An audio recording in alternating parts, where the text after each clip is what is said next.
Hello, good evening, good day, everybody, and welcome back to the Ask Abhijit show. This is episode 368. I hope you're all doing great. So, we're going to take questions about as many topics as you like today. Any topics that you like, you're going to be driving the show. And before we get into the questions, of which we're going to take a lot, before we get into that, let's see who all is there on the live stream, on the live chat with us. Let's see who all is there. Ishita Bharadwaj, good evening. Ranu Nahapana says, Ni hao from the Shang caste, the Chinese caste system. Is it? All right. Okay. Agni Varana, Divansh, Harshadda, W2D, Rohan BD, happy Sunday, sir. Geopolitical Dubai, good evening. Geopolitical Dubai is here from Indore. Mary Kane, good morning, Mary. Abhishek Shukla live. Is here from Kanpur. Thank you so much for being on the live stream. Rishabh Chaudhary, Rekha Humble ji, Jai Shri Ram, ma'am. Amia Tulpule says, bonjour. L'été brûle la ville de Bonn. Pourtant, je suis prête à vous écouter. Merci beaucoup, Amaya Tulpule. And thank you so much. So, what Amaya says is that summer is burning the city of Bonn in eastern Germany. But he's here to listen to me. Thank you so much, Amaya. Tazando, Wanderer Hub with me. And Wanderer Hub with me is spamming a single question on multiple times. Okay. Utkarsh Shukla. And Wanderer is once again spamming the question. Okay. Oh my goodness. How many times do you ask the same question? Please don't spam. Please don't spam. It's not good. Okay. Meghna Kothari, good evening, ma'am. Animish Bharati, Ram, sir. Noor Sheikh, good evening. Good evening, ma'am. Animals for Laugh is here from Mumbai. Good evening to you, sir. Nikita Lalsa. Sup, indeed. Samarth Pramanik, namaste, sir. Priyanshu Poli, good to see you. Apurva Anupama, namaste, Shubh Sandhya, aapko aur sabhi ko. Niket Singh is here from the mountains of Banff. Good to have you, Niket Singh. Good morning. Rahul Dunake, happy Sunday to you as well. Wanderer, once again, the same spammed question. Shri Hari Arun says, namaste from Mumbai. Hail Rudra indeed. Ishan Pandey, namaskar, namaste to everybody. Tanmay Deshpande, hello. AJ Raul, Hail indeed, Hail. Paparino in Joko, hello Paparino. Lalita Ananta, good evening. Who else? Really now, Miss Patel, I am doing great. I hope you're doing great as well, madam. Apurva Anupama, namaste, sir. Yes, namaste. Tanmay Deshpande, hello. Ayush Singh, pranam, sirji, pranam. Ayush Singh.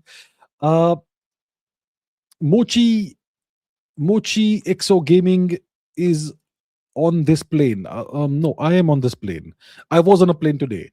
I woke up far away. I woke up almost 2,000 kilometers away, and I took a plane to reach where I am. It was a race against time, believe me. But here I am. I got here on time. Somi is here. Somi, good evening. Priyanshi Sood Om, good to see you, madam. Harshay is also here. Vench Acharya says, Privyat from Ahmedabad. Karnavati, good to have you, Ahmedabad. All right. It's been a while, Miss Patel, but good to have you. Always good to have you, ma'am. Nirvana Shanks is here. Good to see you. And Discord. Yes, Discord coming soon. Yes. We're gonna set it up. It's complicated stuff. Very complicated. Discord. Somi is here from Jaipur. Good to have you, Somi. Aryan Sharma. Okay, I will not be able to greet you all individually, otherwise I can do this for the rest of the day. But okay, let's take some questions. Agni Varana says, Jai Ma Durga. Yes, Ma Durga. I did see Ma Durga today morning, kind of. Kolkata, wasn't it? Yes. McLevin is also here. Okay, let's take some questions now. We begin with the first question for the day from Ishita Bharadwaj. Concept of Indians, love for boy birth in the family for hair and lineage continuation purposes. If not delivered, prospects of remarriage is also put on table in some families. Why? When did it start? The history. Please answer. I want to know about this. When did this practice start and how did it spread across our country? What impact did it have on society as a whole? Boy-child birth preference. Okay, so this is not something that's limited to India. Historically, the entirety of the human species was, you could say in today's terminology, patriarchal.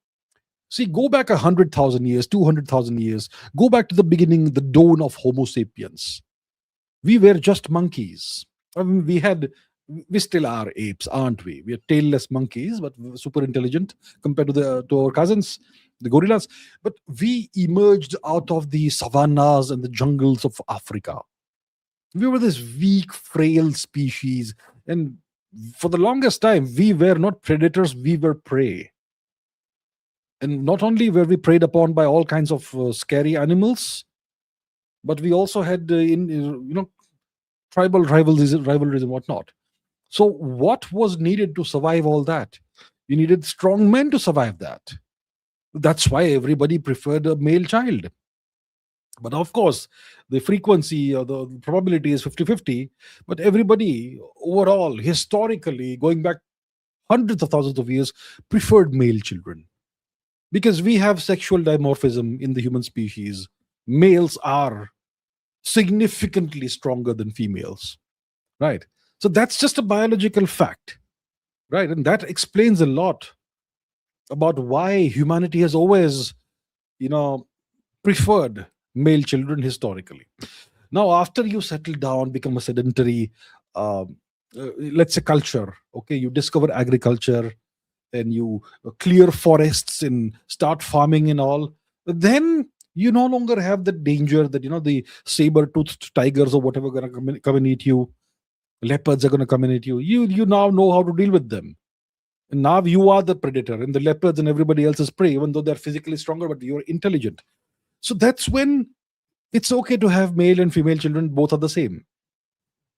So for the longest time in India, it was fine.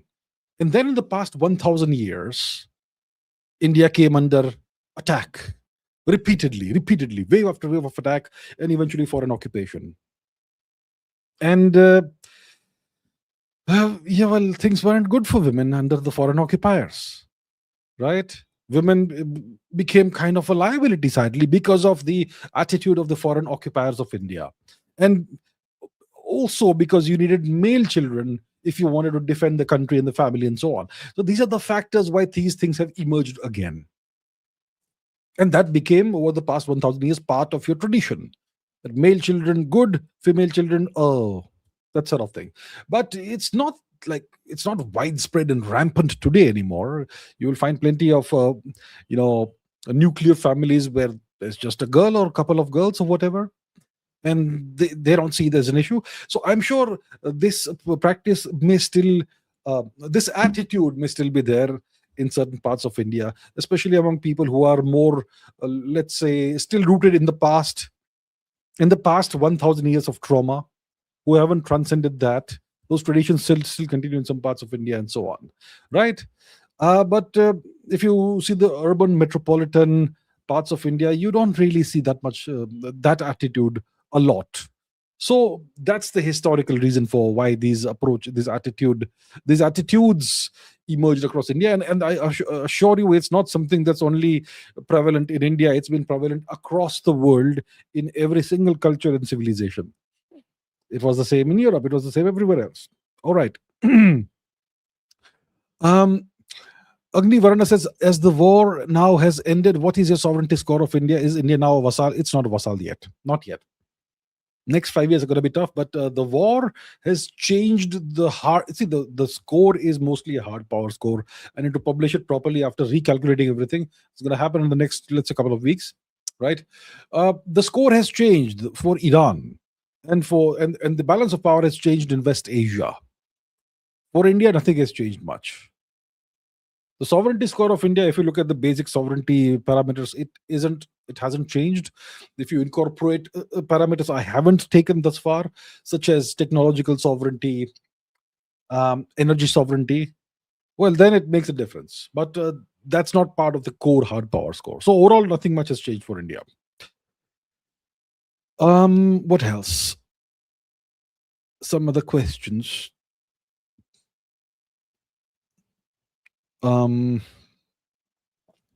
Why Trump so desperately wants a 51st state when already the US already controls all of the Americas?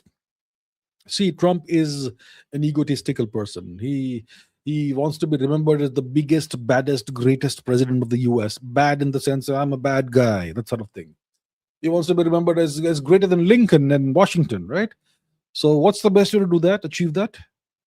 To expand US territory. So that's why, and I'm not sure he's desperate about this. He would be very happy if this were to happen, but he's not showing desperation about this. So Trump wants to be remembered as the greatest of the presidents. And the most effective way of being remembered as great is by grabbing more territory. That's why Alexander the Greek is called Alexander the Great, even though he was a robber and plunderer on a vast scale. But he grabbed so much territory. So that's the kind of mindset you have behind this. Okay. Okay. What else? Tazan Dido says India should learn from Iran how not to be someone's vassal. Well, the path Iran has taken has been a pretty tough path. Iran has had to endure sanctions for decades. Iran has suffered a lot, right? And in this war, Iran has been damaged a lot. So is that the path we would like India to walk? I'm not sure about that. It's nice to say these things, but most Indians would not want to make the sacrifices needed to walk that path. Most Indians don't want bombardment in their cities. I would say no Indian wants that, right? But there are other things about Iran that one can learn from, but not necessarily the path of going all out against the US and enduring sanctions for decades, enduring bombardment, having your nuclear sites bombed. That's not the path India wants to walk. India ideally wants to walk the path of least resistance while raising its standards. So, right. Okay. Okay, Wanderer Hub is spamming this question hundreds of times, so let me just take it once. I want to ask, is Manusmriti tampered with? Many people believe this, citing broken meter, wrong era vocabulary, internal contradictions. Look, I don't have the answer to this question. It's obviously an ancient text, and if it still exists, maybe it's been rewritten to some extent, maybe it's been copied over and over again so that the actual physical text survives. Because in India we write texts on either birch bark or some kind of parchment or something, or palm leaves, right? And this is pretty perishable material. It doesn't survive long. So if it starts crumbling, you have to copy the whole thing down on a new batch of palm leaves or birch bark or whatever.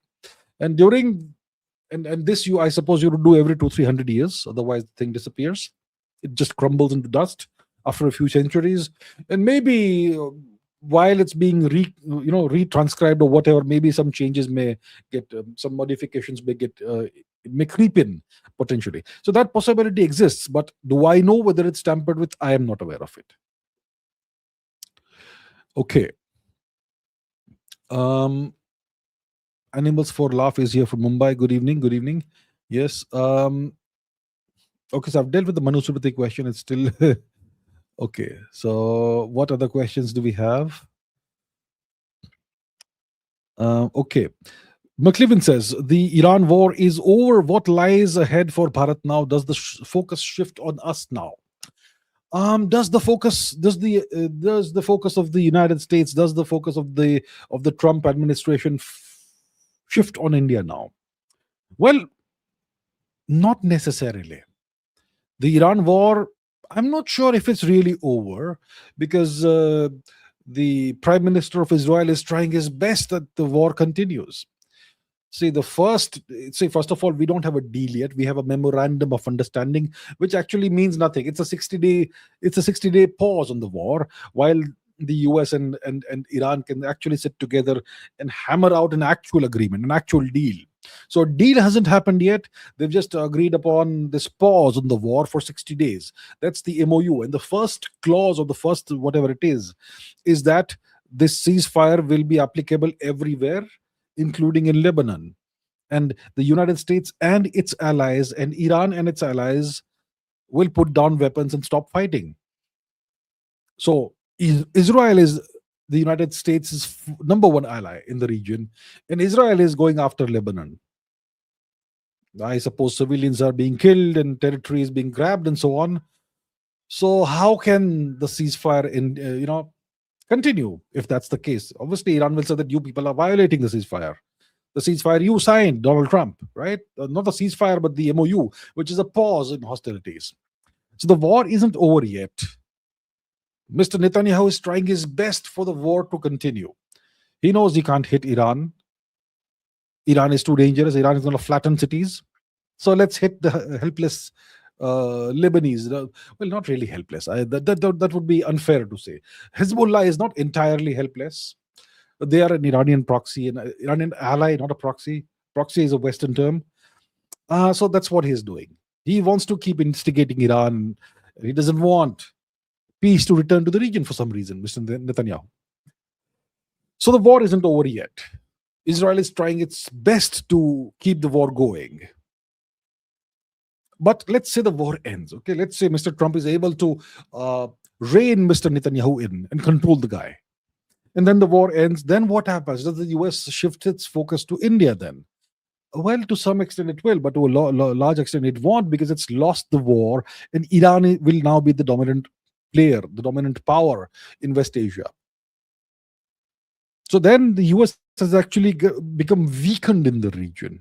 If the US had won the war against Iran, then it would come, then the full focus of Sauron's eye would have come on India. But that's not going to be the case right now. But the pressure is going to continue. They're going to continue applying pressure on India via Pakistan, via other things, via the trade thing and diplomacy and all kinds of other things. So that's going to continue. But overall, the fact that the US has lost this war, well, it's going to ensure that the focus doesn't come full on India. Okay, Shreyas is here from Moscow. Good evening. Evening, I suppose. Moscow now. Nirvana Shank says, hope you're doing good, and we get the Discord soon. We're gonna get it soon. We're gonna set it up, right? Complicated stuff. We'll set it up soon. Okay. Let's see what else. What other questions do we have before we get into the super chats? Okay, Samarth Pramanik says, do you think this US-Iran agreement is genuine, or is it just buying time for the US? I'll tell you what, it's not an agreement yet. It's not a deal. It's a memorandum of understanding, MOU, which is not a deal. It's not an agreement. It's just that, you know what, these are the things that we are currently agreeing on for now. And as long as these things hold, we're going to pause our hostilities for 60 days. And in those 60 days, we're going to talk to each other, and we're going to try and hammer out an actual ceasefire, an actual agreement, which will then be ratified by the UN Security Council or whatever. That's the deal. So it's not an agreement yet. It's just a memorandum of understanding. So we've reached some kind of common ground. The terms will allow the US to save face, and Trump will keep saying on Truth Social that we've won. But Iran actually, gets to control Hormuz and so on. So overall, it's just, it's not the end of the war yet. Will these 2 months buy time for the US to launch another attack on Israel, on Iran? It also buys time for Iran to manufacture a few thousand more missiles and tens of thousands of more drones. So there's no way the US can defeat Iran at this point in time. Yeah, even if this buys 2 months for them. The US doesn't have those production lines that churn out arms and ammunition and missiles and drones at scale. They could try and import drones from Ukraine, which seems to be doing great right now. But even that could not probably change equations too much. So it's not really buying time for the US. The US just wants to get the best possible, extract the best possible results out of a very bad situation. Overall, that's the situation currently. Rahul Dulake says, can overuse of AI lead to no-use brain atrophy in the long run? Yes. These days, people are just using AI for everything. They are essentially outsourcing their thinking to AI. They don't know the thing. Hey, ChatGPT, answer this for me. Hey, ChatGPT, what should I do here? Hey, ChatGPT, be a shoulder for me to cry on. Hey, ChatGPT, be an online friend for me. Online girlfriend. I don't know what people are using AI for. They are just simply outsourcing all of their thinking to AI. And that's simply going to make people less intelligent. It's going to make people dumber, right? So, yeah, a lot of people will stop using their brains entirely. I have this super intelligent thing over here that seems to be super intelligent. It has an answer to every question I ask it. It has seemingly good advice for everything. So let's just rely on that. Let's use it as a crutch for everything. So yeah, overuse of AI can lead to what you say, like you say, no use brain atrophy in the long run. Yes, it can. It will in a lot of people, unfortunately. Chaitanya says, "What is happening in Russia?" Well, you see, I wonder what's happening in Russia.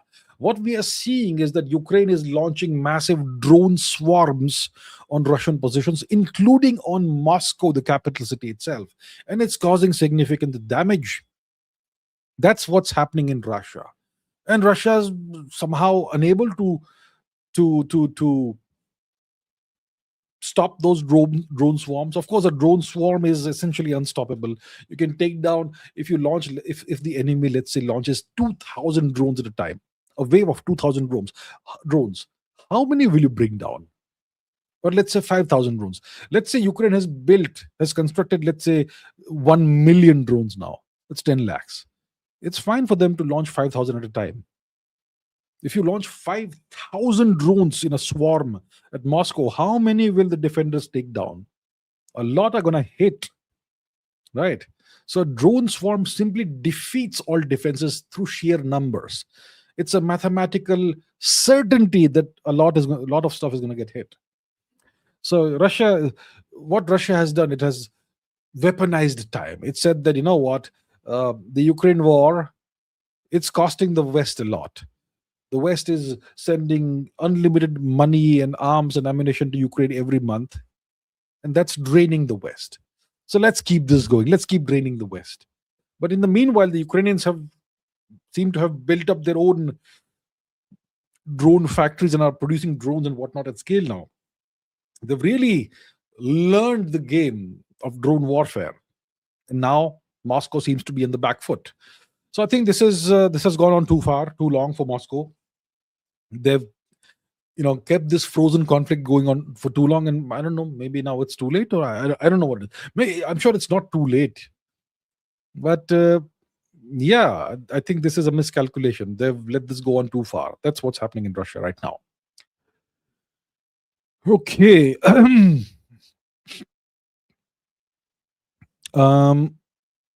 What else do we have before I get into the super chats? Shri Hari Arun is here from Mumbai. Good to see you. Ayush Singh says Iran again blocked Hormuz, mentioning Israel isn't following the ceasefire. Who holds the cards in US-Israel, the US-Israel relationship, and why? So Iran obviously will block Hormuz. The agreement, the MOU was that everybody stops fighting.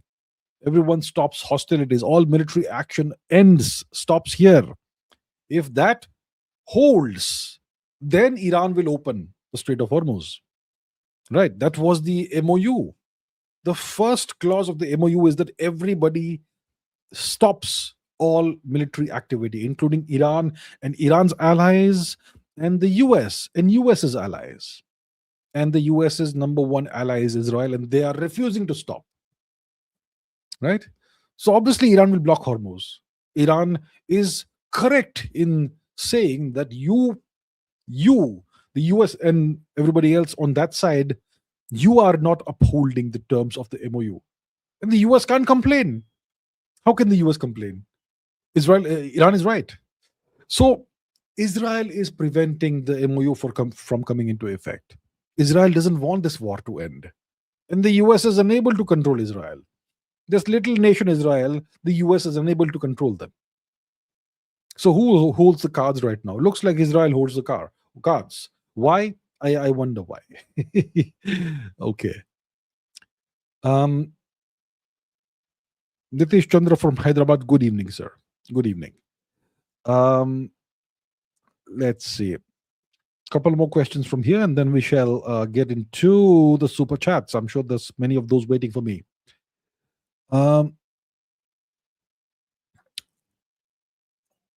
Abhinav Deep says totally demotivated. Study sometimes, then not. Inconsistency, waste time, don't know how to motivate, no discipline. So you're saying how to get motivated.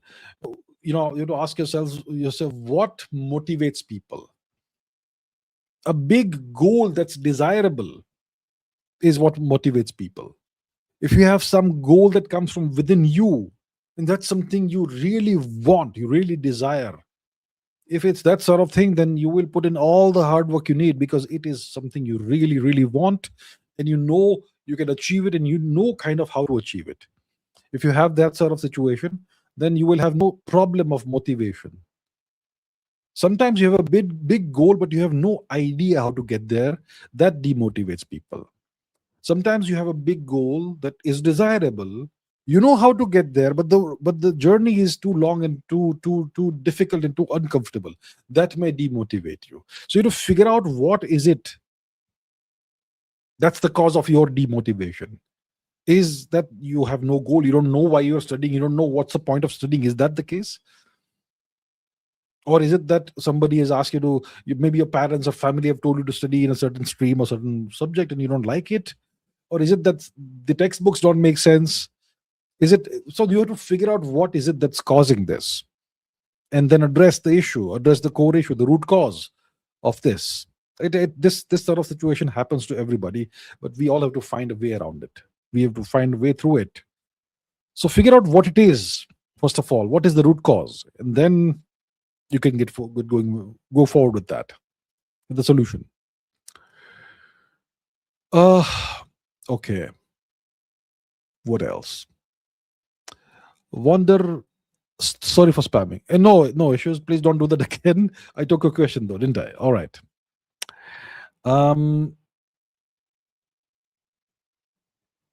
Let's see what else. Maybe I should get into the super chats now.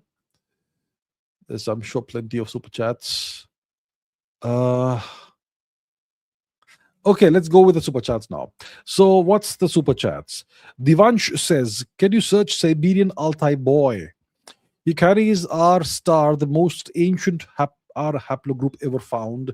It's ancestor of both R1A and R1B, and Indians show higher diversity within R1A Z93, which is 22,000 years old and descendant of R star." Okay, let's search for Siberian Altai boy. Okay, Siberian Altai boy. Let's see. Siberian Altai boy.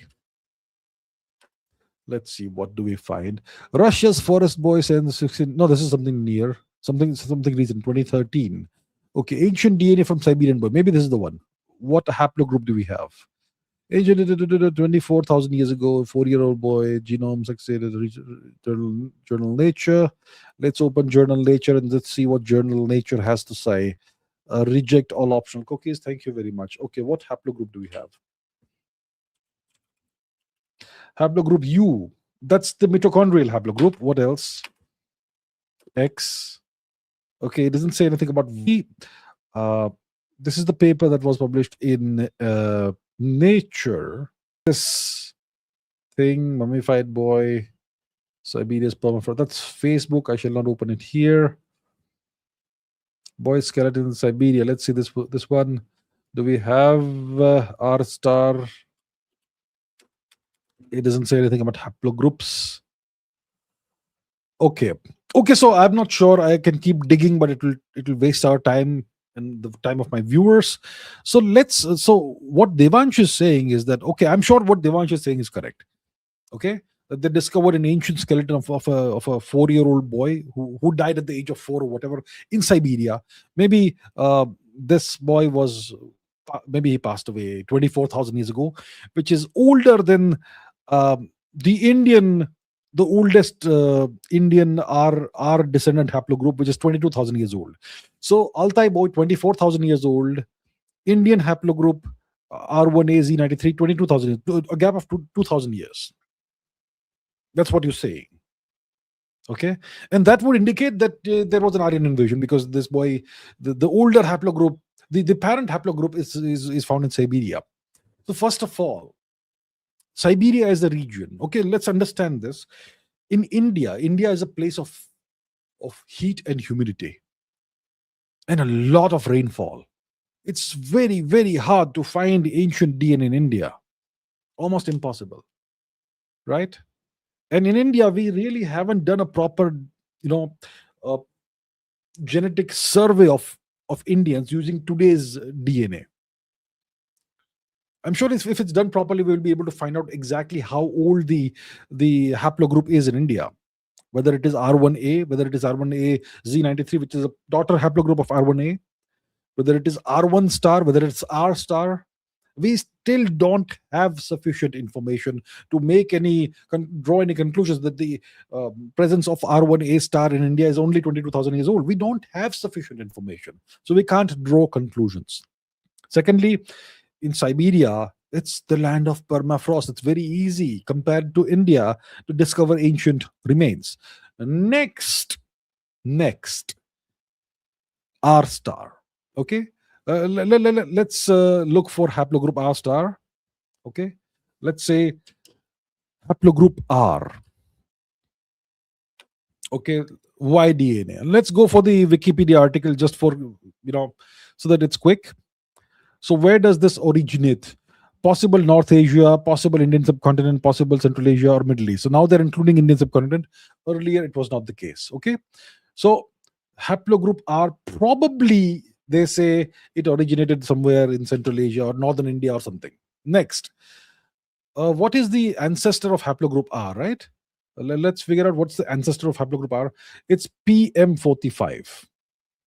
What's the ancestor of PM4? Now we are going to the parent haplogroup of R star. So that's P1.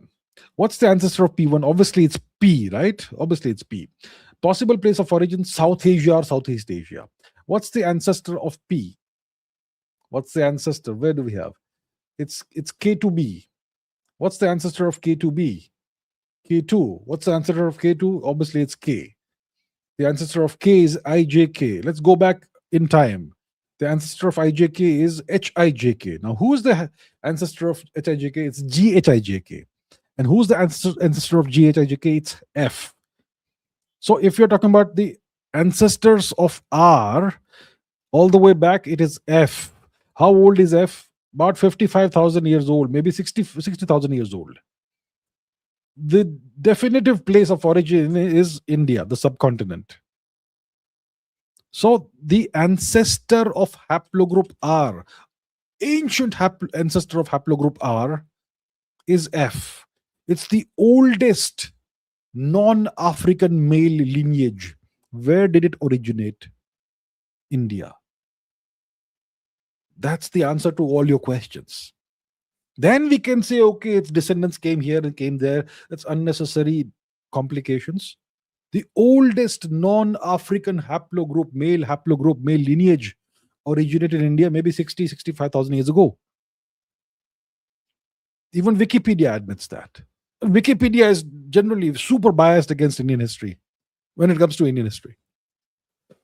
So I hope that explains logically that you take a haplogroup, you look at its parent. So haplogroup is a lineage.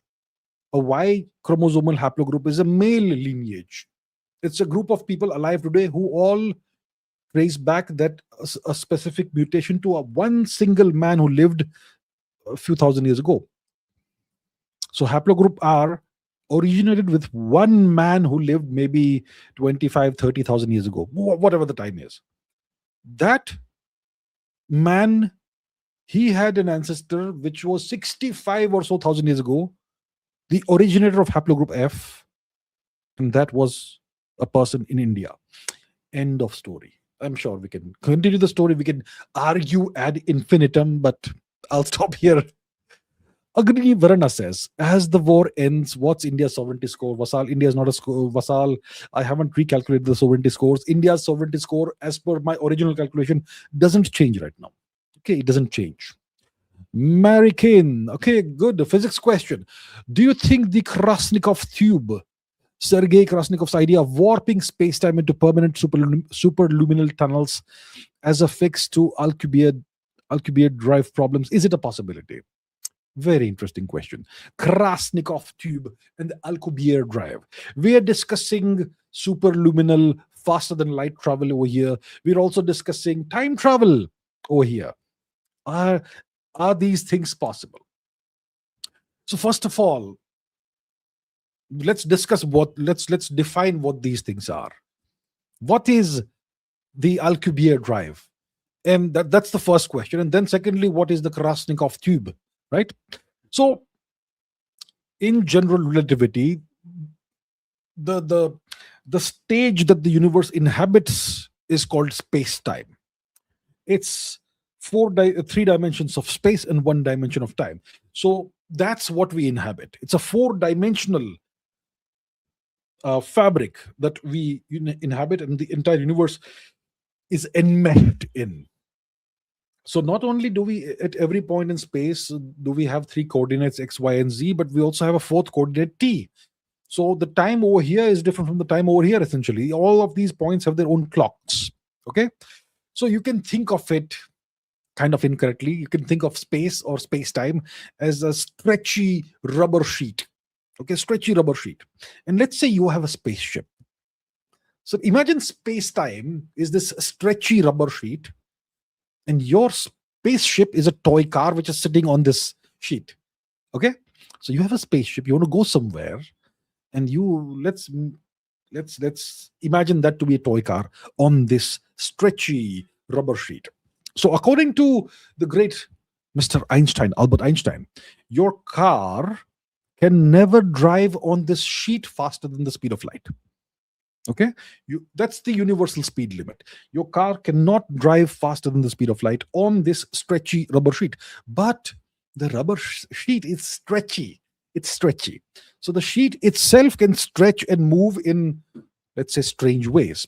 So that is the basic concept. Now that we understand that, what is this Alcubierre drive? So the idea proposed by Alcubierre is that you have your toy car, your spaceship, on the stretchy rubber sheet. You squash the space in front of the ship, and you stretch the space behind the spaceship, the car. Okay, so if you do that, your spaceship, it sits inside this bubble of normal space that rides this wave you've created by squashing space in front of the ship and stretching space or space-time behind the ship. So your ship becomes something that's inside a bubble of regular normal space that's riding this wave of space-time. Okay, so if somebody is watching from far away, this bubble crosses huge distances faster than light would travel, but inside your bubble, your ship is basically sitting still.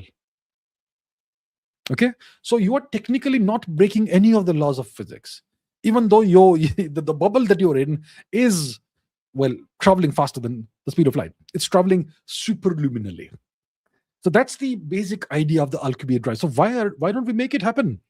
If the physics is correct, if it doesn't break the laws of physics, why don't we manufacture Alcubierre drives, right?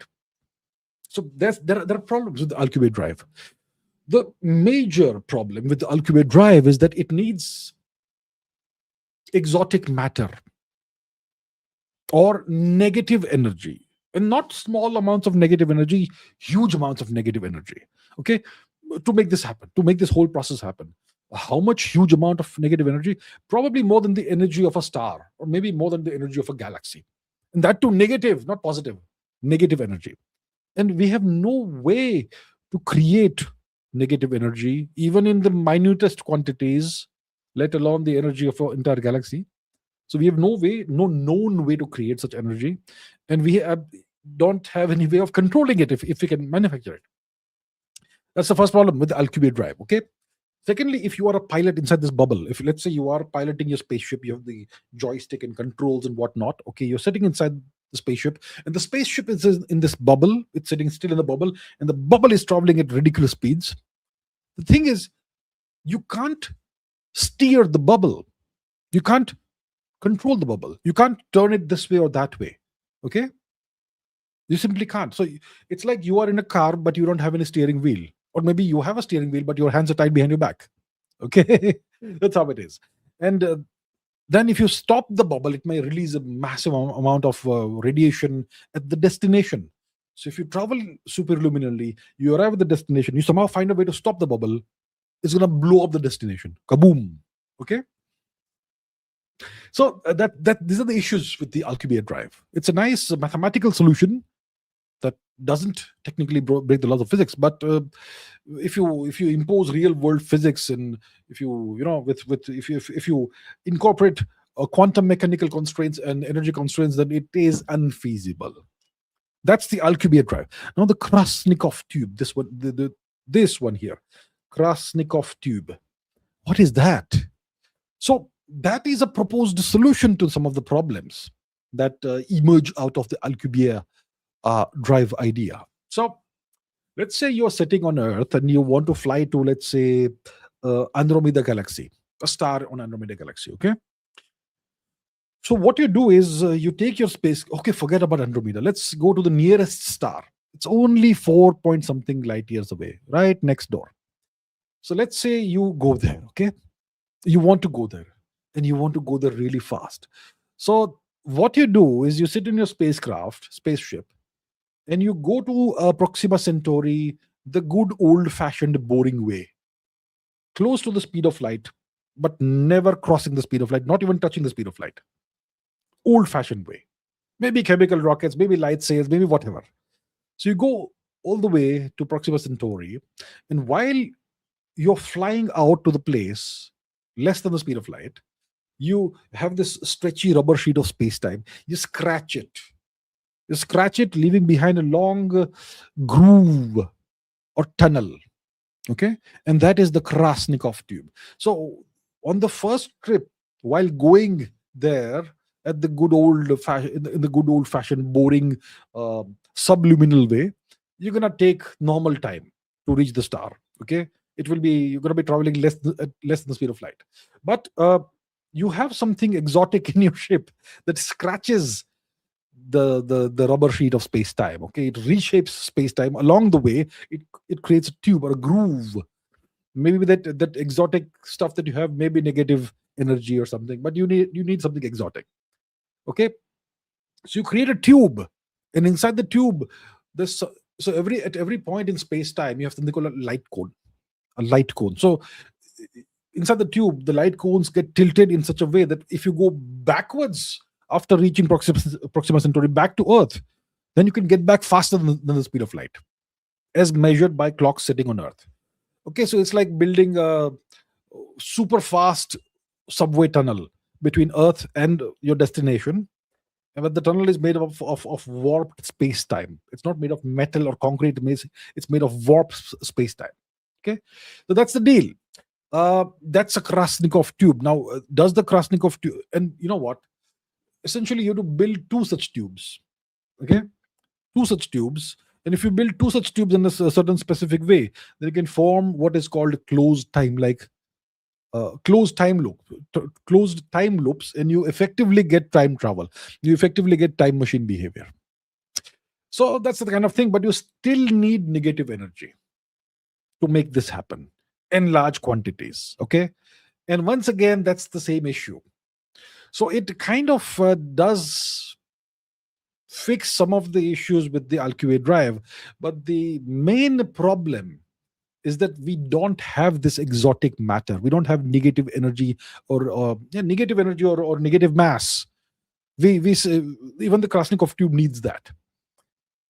So that's something that simply, as far as we know, as of the physics we know today, it simply can't exist, right? So technically it is a better solution. It kind of, to some extent, fixes some of the issues of the Alcubierre drive, but it still has the same basic requirement that you need negative energy, and that really, so it doesn't really fix the problem, right?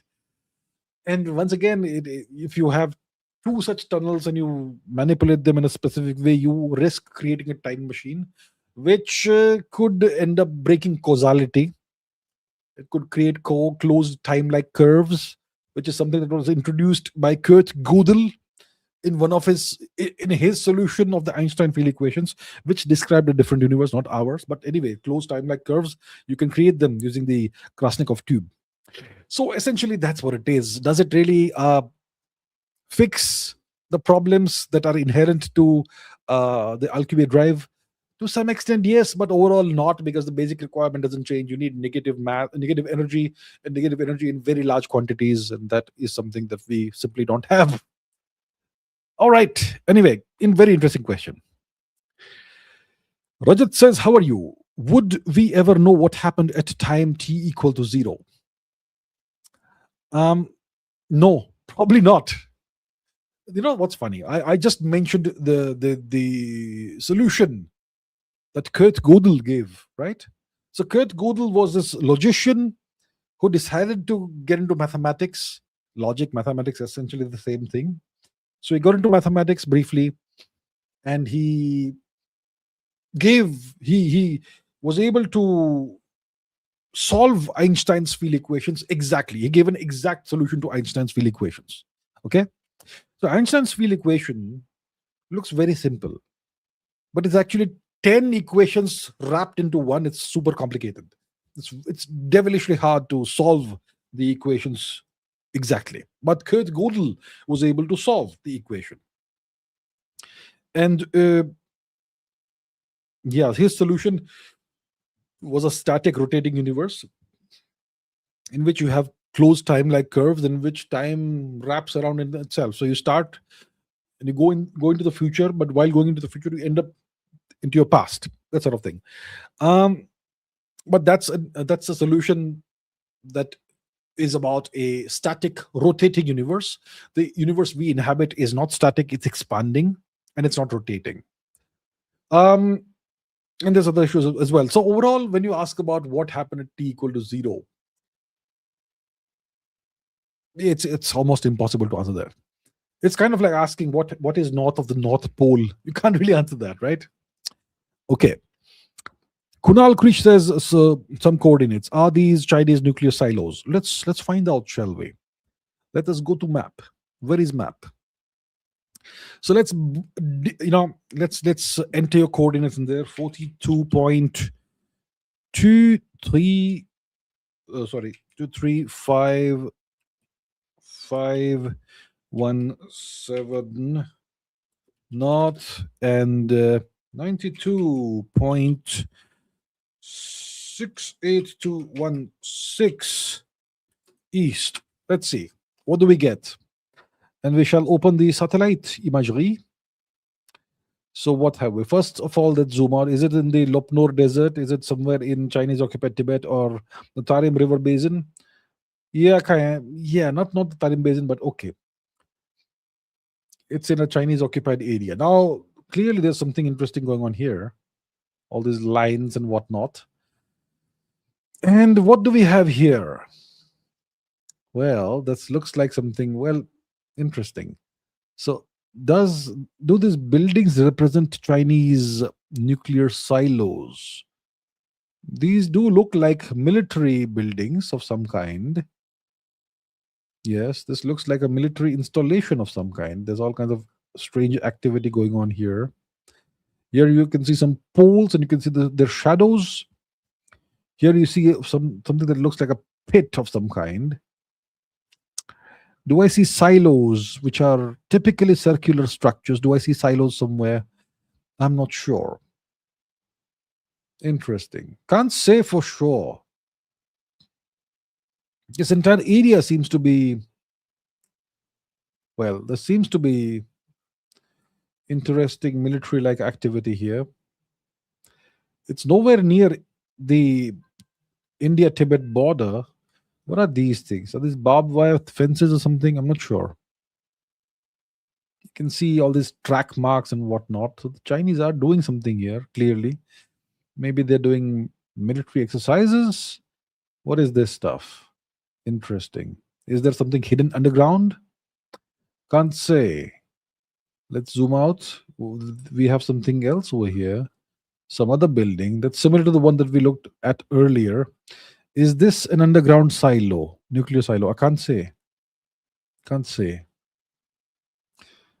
What have we here? Interesting. Very interesting. Could be. Could be. Maybe there's something behind the sand, beneath the sand. Interesting. Yeah, what else do we have in this area? This is just rock, I suppose. Okay, there's some kind of fencing going on here. What else do we have? Let's see this here. This looks like some kind of trench or bunkers. Why do you need bunkers here? So there's something unusual going on here. Clearly some kind of Chinese military activity of some kind. So this is definitely far away from the Tibet-India border. How far is it from the other border that China worries about? Which is no, it's nowhere near Russia. So clearly an interesting location, but I can't say what's going on there. But yeah, it's definitely not a civilian settlement. So it looks like some kind of military activity, maybe some training ground or something. Can't say. Interesting though. Vinay says, what do you make of Elon's tweet? In the future, $1 trillion will be spent on making antimatter to travel to other star systems. Well, it makes sense that eventually antimatter will be, well, a viable fuel for future rockets. It's an almost perfect fuel, right? Antimatter. You take matter and antimatter in equal quantities and you bring them together. It just blows up and gives you pure energy, which is a great. I think it's the perfect fuel for rockets. Way better than any chemical fuel. So antimatter it can be used in all kinds of ways. It can be. I mean, it exists in extremely small quantities today. Okay, it's produced in particle colliders like the Large Hadron Collider and so on.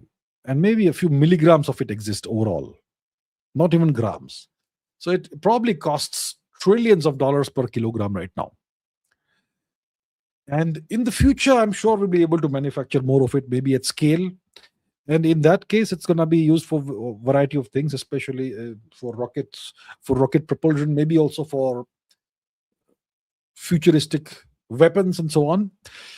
Uh, so overall, I agree with this tweet that a lot of money is going to be spent once manufacturing antimatter at scale becomes viable. Kakashi says, 1 out of 2. Is the US rich because of innovation, free market capitalism, and competition and corporatism like Indians think, or due to slavery, imperialism, war, printing, and controlling, and its pyramid scheme economy? Secondly, should a large civilization like India shift from Western style democracy and capitalism to a more statist model like Russia and China? Okay. So the first question you're asking is, why is the US rich today? Is it rich because of what the Americans claim makes them rich? Innovation, capitalism, competition, corporatism, all that. Or is it actually because of slavery, imperialism, war, printing, controlling, pyramid scheme economy? Why is the US rich? Well, first of all, we have to understand that the US is stolen or conquered land, right? It's a bunch of Europeans who came and stole this gigantic, continent-sized territory from the natives.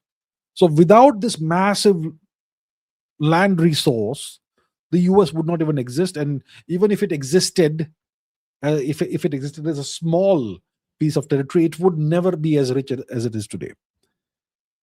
So definitely the basis of everything is the territory that has been conquered, stolen, whatever, from the natives.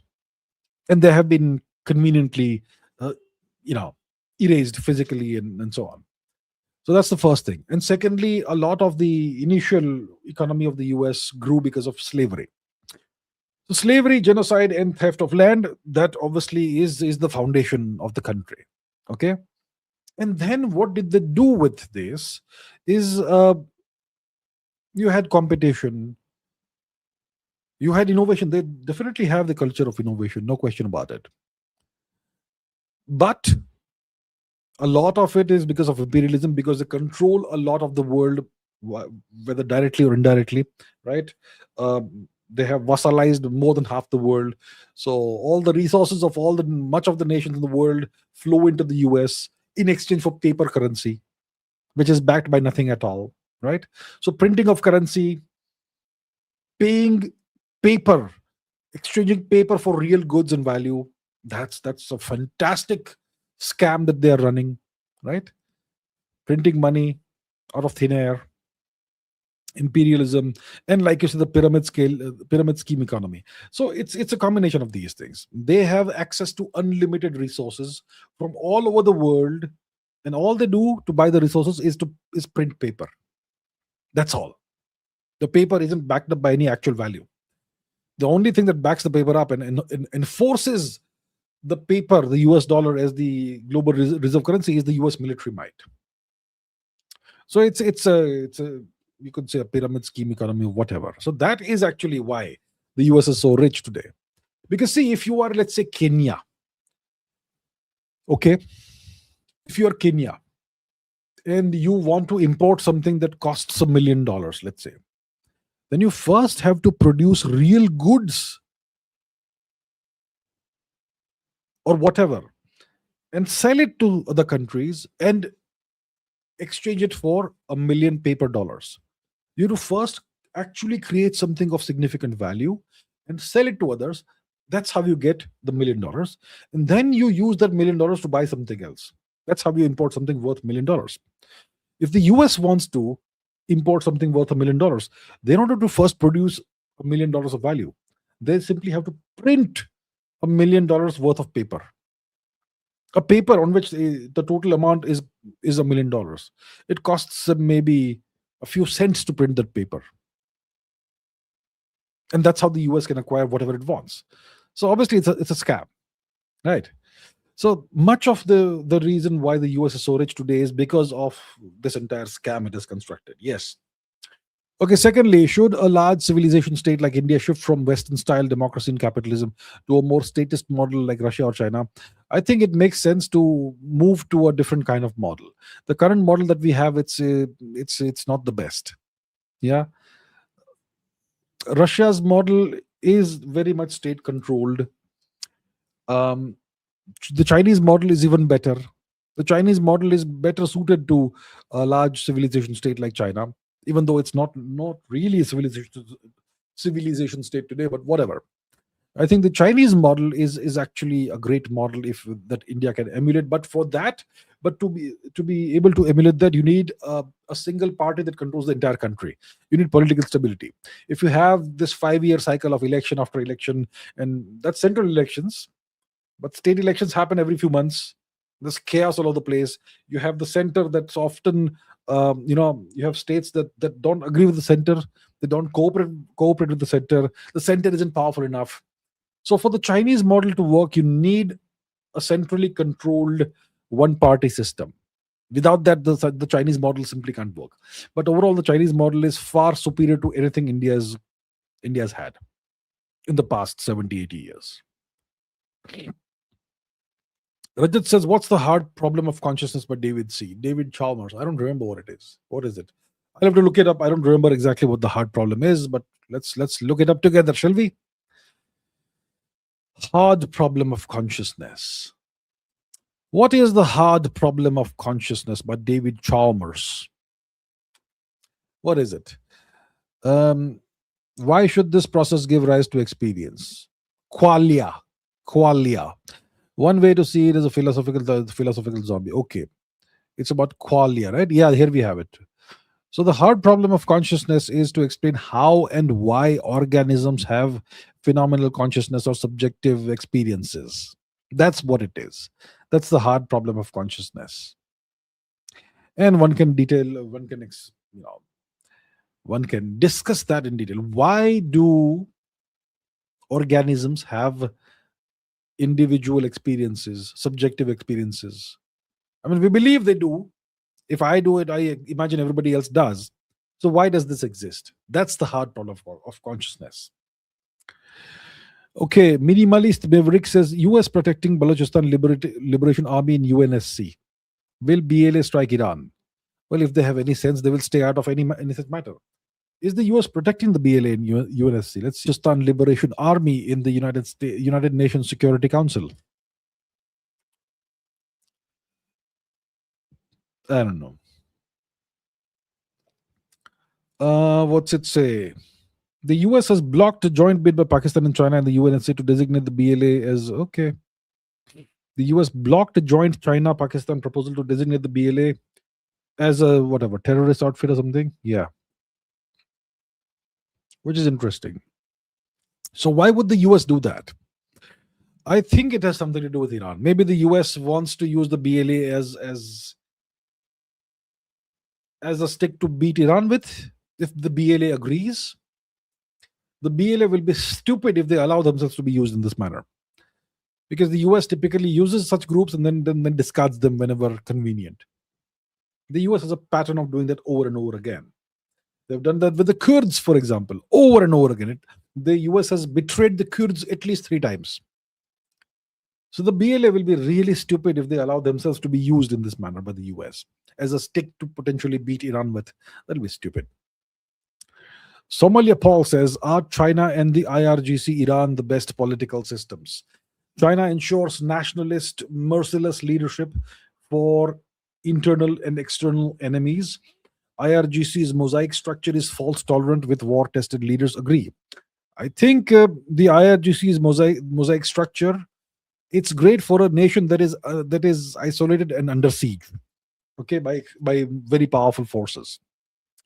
So Iran for the past 46-47 years has been hit with sanctions, essentially permanent sanctions, and the US is and Iran is essentially always under threat of invasion, and that's why they have devised this system, checks and balances, and this fault tolerant distributed system, right?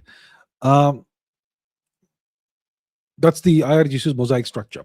So it's great for a nation that is permanently under siege and is threatened with extinction. So this system, the fault tolerant distributed system, ensures that the system can't be destroyed, the country can't be destroyed. It'll keep fighting no matter what happens. Yeah, so that's great for a nation that's under siege. And war-tested leaders, yeah, they have leaders who did fight the Iran-Iraq war in the 80s when they were very young men, and those leaders are today senior leaders in the IRGC, and they have seen war. They know how it is. So they are war-tested, battle-tested leaders. Yes, so it's a great system to have for a nation that's under long-term siege. China's system is more like a standard imperial system. It's pretty much like the system you had under Ashoka Maurya. Kind of like that. A proper imperial system. So there's no mercy for enemies, either internal or external enemies. Mostly internal enemies aren't tolerated. They are purged from time to time. No dissent is tolerated. And overall, it takes care of the country, right? So that's the Chinese system. It's a very tough system. It is a system that respects merit, that identifies and promotes merit and rejects mediocrity. So which is the better system? I think both are good systems for specific circumstances. The IRGC system is fantastic for a nation that's under permanent siege. And the Chinese system is a proper imperial system. The Chinese Communist Party is a dynasty, and the current emperor is Mr. Xi Jinping. So it's a proper imperial system. It's the right system for a large country. It may not be the right system for a small country, but for a massive Eurasian country, definitely the right system. It's very similar to the US system. In the US system, you have apparent democracy, but it's actually an autocracy. So similar. Rajat says that Prime Minister Modi commissioned 3 naval warships in one day. My views. I'm very happy to hear this. Fantastic. India needs to augment its navy. India needs a much more augmented navy, a navy that will be visible across the Indian Ocean region. And I'm not saying that India should bully everybody. I'm just saying this: India needs this for its own defense and protection. So I think it's fantastic that this has happened, and we need more of this. ISX777 says, lakhs of tourists, 8-hour traffic jams, supply trucks and concrete, hotels now in the Himalayas, seismic zone 6, one earthquake away from learning things the hard way. I suppose yes. Yeah. Yes. So now that Traveling isn't expensive. Traveling is reasonably convenient. It's You will find lots and lots of Indians traveling all across the country, making the country dirty because most Indians don't have any civic sense. Uh, and obviously, the Himalayan region is nice and cool, especially in summertime. If you go to the Himalayan region, you escape the heat of the plains, right? So yeah, and you can just drive all the way there, right? So just take your car, whatever vehicle you have, and drive. Let's say you are in uh, central India or whatever, okay, Karnataka or whatever, or whichever state it is, you can get there in a couple of days. And obviously, our roads still can't handle massive traffic because we're still constructing the infrastructure. So you're going to have massive traffic jams. I have seen traffic jams on the knife edge ridges on the Himalayas. Okay, those roads that the BRO is building in the Himalayas, they're super narrow. One car can pass at a time, and somehow somehow make this happen. I don't know how we make one car pass another on those roads, but I've seen that happen. I've been in cars stuck there. So India is still a developing country. We're still building infrastructure, and if you have so much development, all these hotels coming up and so on in the foothills of the Himalayas, well, those hotels obviously no one's gonna make them earthquake resistant like the buildings you have in, let's say, Japan. We don't do that. One earthquake and yeah. So maybe we're one earthquake away from learning things the hard way. You're right. Kakashi says China had a caste system, but have they not done more than India to erase it? The concept of caste is still widespread in India today and used in politics. So in India, we had the Varna Jati system. The real concept that mattered was Jati. A Jati was a hereditary occupation. So let's say you are a goldsmith. Let's say you're a shipbuilder. Let's say you manufacture the muslin cloth from Machilipattam, or whatever. Let's say you are a silversmith. Let's say you are a sword maker. Whatever. There were tens of thousands of hereditary occupations that were passed on from father to son or parent to child. And typically, you would have a bunch of families who practiced this, and they wanted the trade secrets to remain within their family, their families, their community. That's why they would marry among each other. That gave rise to endogamy. The long story is that. So what you had in India was the Jati system, not the caste system. The British simply could not. And you know what? People were excluded from that. People were not given that knowledge because the knowledge was trade secrets. So you marry among each other. You don't marry outside of the community. So that the trade secrets don't leak out. It was just practical solutions. Okay? It wasn't discrimination. But the British imposed a four-tiered caste system on India, and then it was all portrayed as discrimination. And today the government of India insists that all your official documents will have caste on it. Your birth certificate, your school leaving certificate, your whatever other certificates, all the paperwork, caste. The government of India is perpetuating caste. That's why caste has become a thing in India. Before 1900, before 1850, no one knew about their caste. Everybody knew their jati. Okay, so that's something we have to understand. We have been lied to by our teachers, by our textbooks. Oh, we were this horribly discriminating society and so on. It wasn't the case. But today, caste is a real thing. Politics is played on the basis of caste. People are divided. Society is divided on the basis of caste and whatnot. Right? That's the issue. It's an artificial concept that's been created and imposed upon India. And now India lives and breathes and embodies this. Now you get reservations on the basis of caste and OBC status and this status and that status. So everybody is identifies so much with these things today.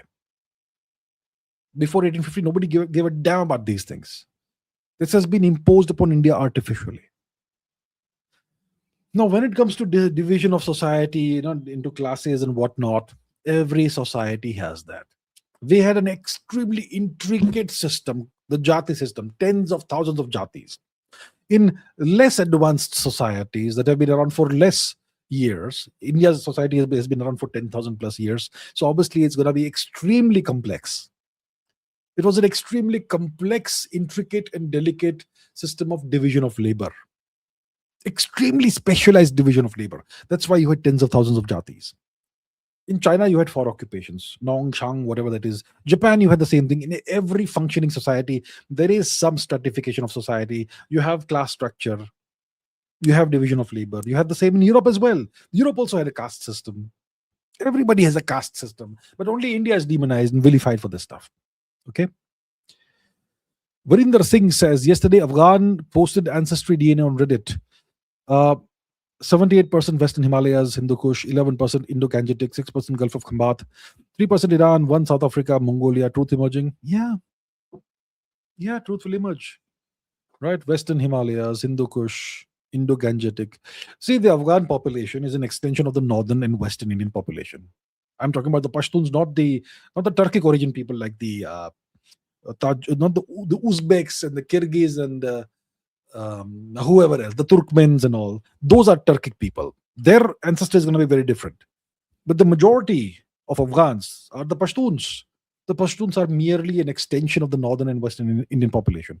Genetically, you will see that. And obviously, there's going to be some connections with Iran. Iran also has connections with India. We are the same people overall if you go back 2,000 years. So yes, the truth will emerge. And there'll be some Mongolia which intrudes thanks to the great Shri Chinggis Khan and so on. Yeah. So interesting to see this. And I'm glad that these facts are now emerging. I would encourage all Afghans who can afford to do it, have your DNA tested. Let's see what truth comes out of it, especially if you're Pashtuns. I would love to see Pashtuns posting DNA ancestry results online. That'd be fun to see. What about the Jewish ancestry that Pashtuns claim? Where is that? Himalayas and Indo-Gangetic and Khambat in Iran. Where's Israel? Where is Israel in that? Right? A lot of Pashtuns believe that they somehow have Jewish ancestry, that they are one of the lost Jewish tribes or something. Please check your DNA. Okay? The Pashtuns are an extension of the northern western Indian population. The language Pashto itself, it has retroflex sounds that are only found in the subcontinent. Even our Persian cousins don't have it.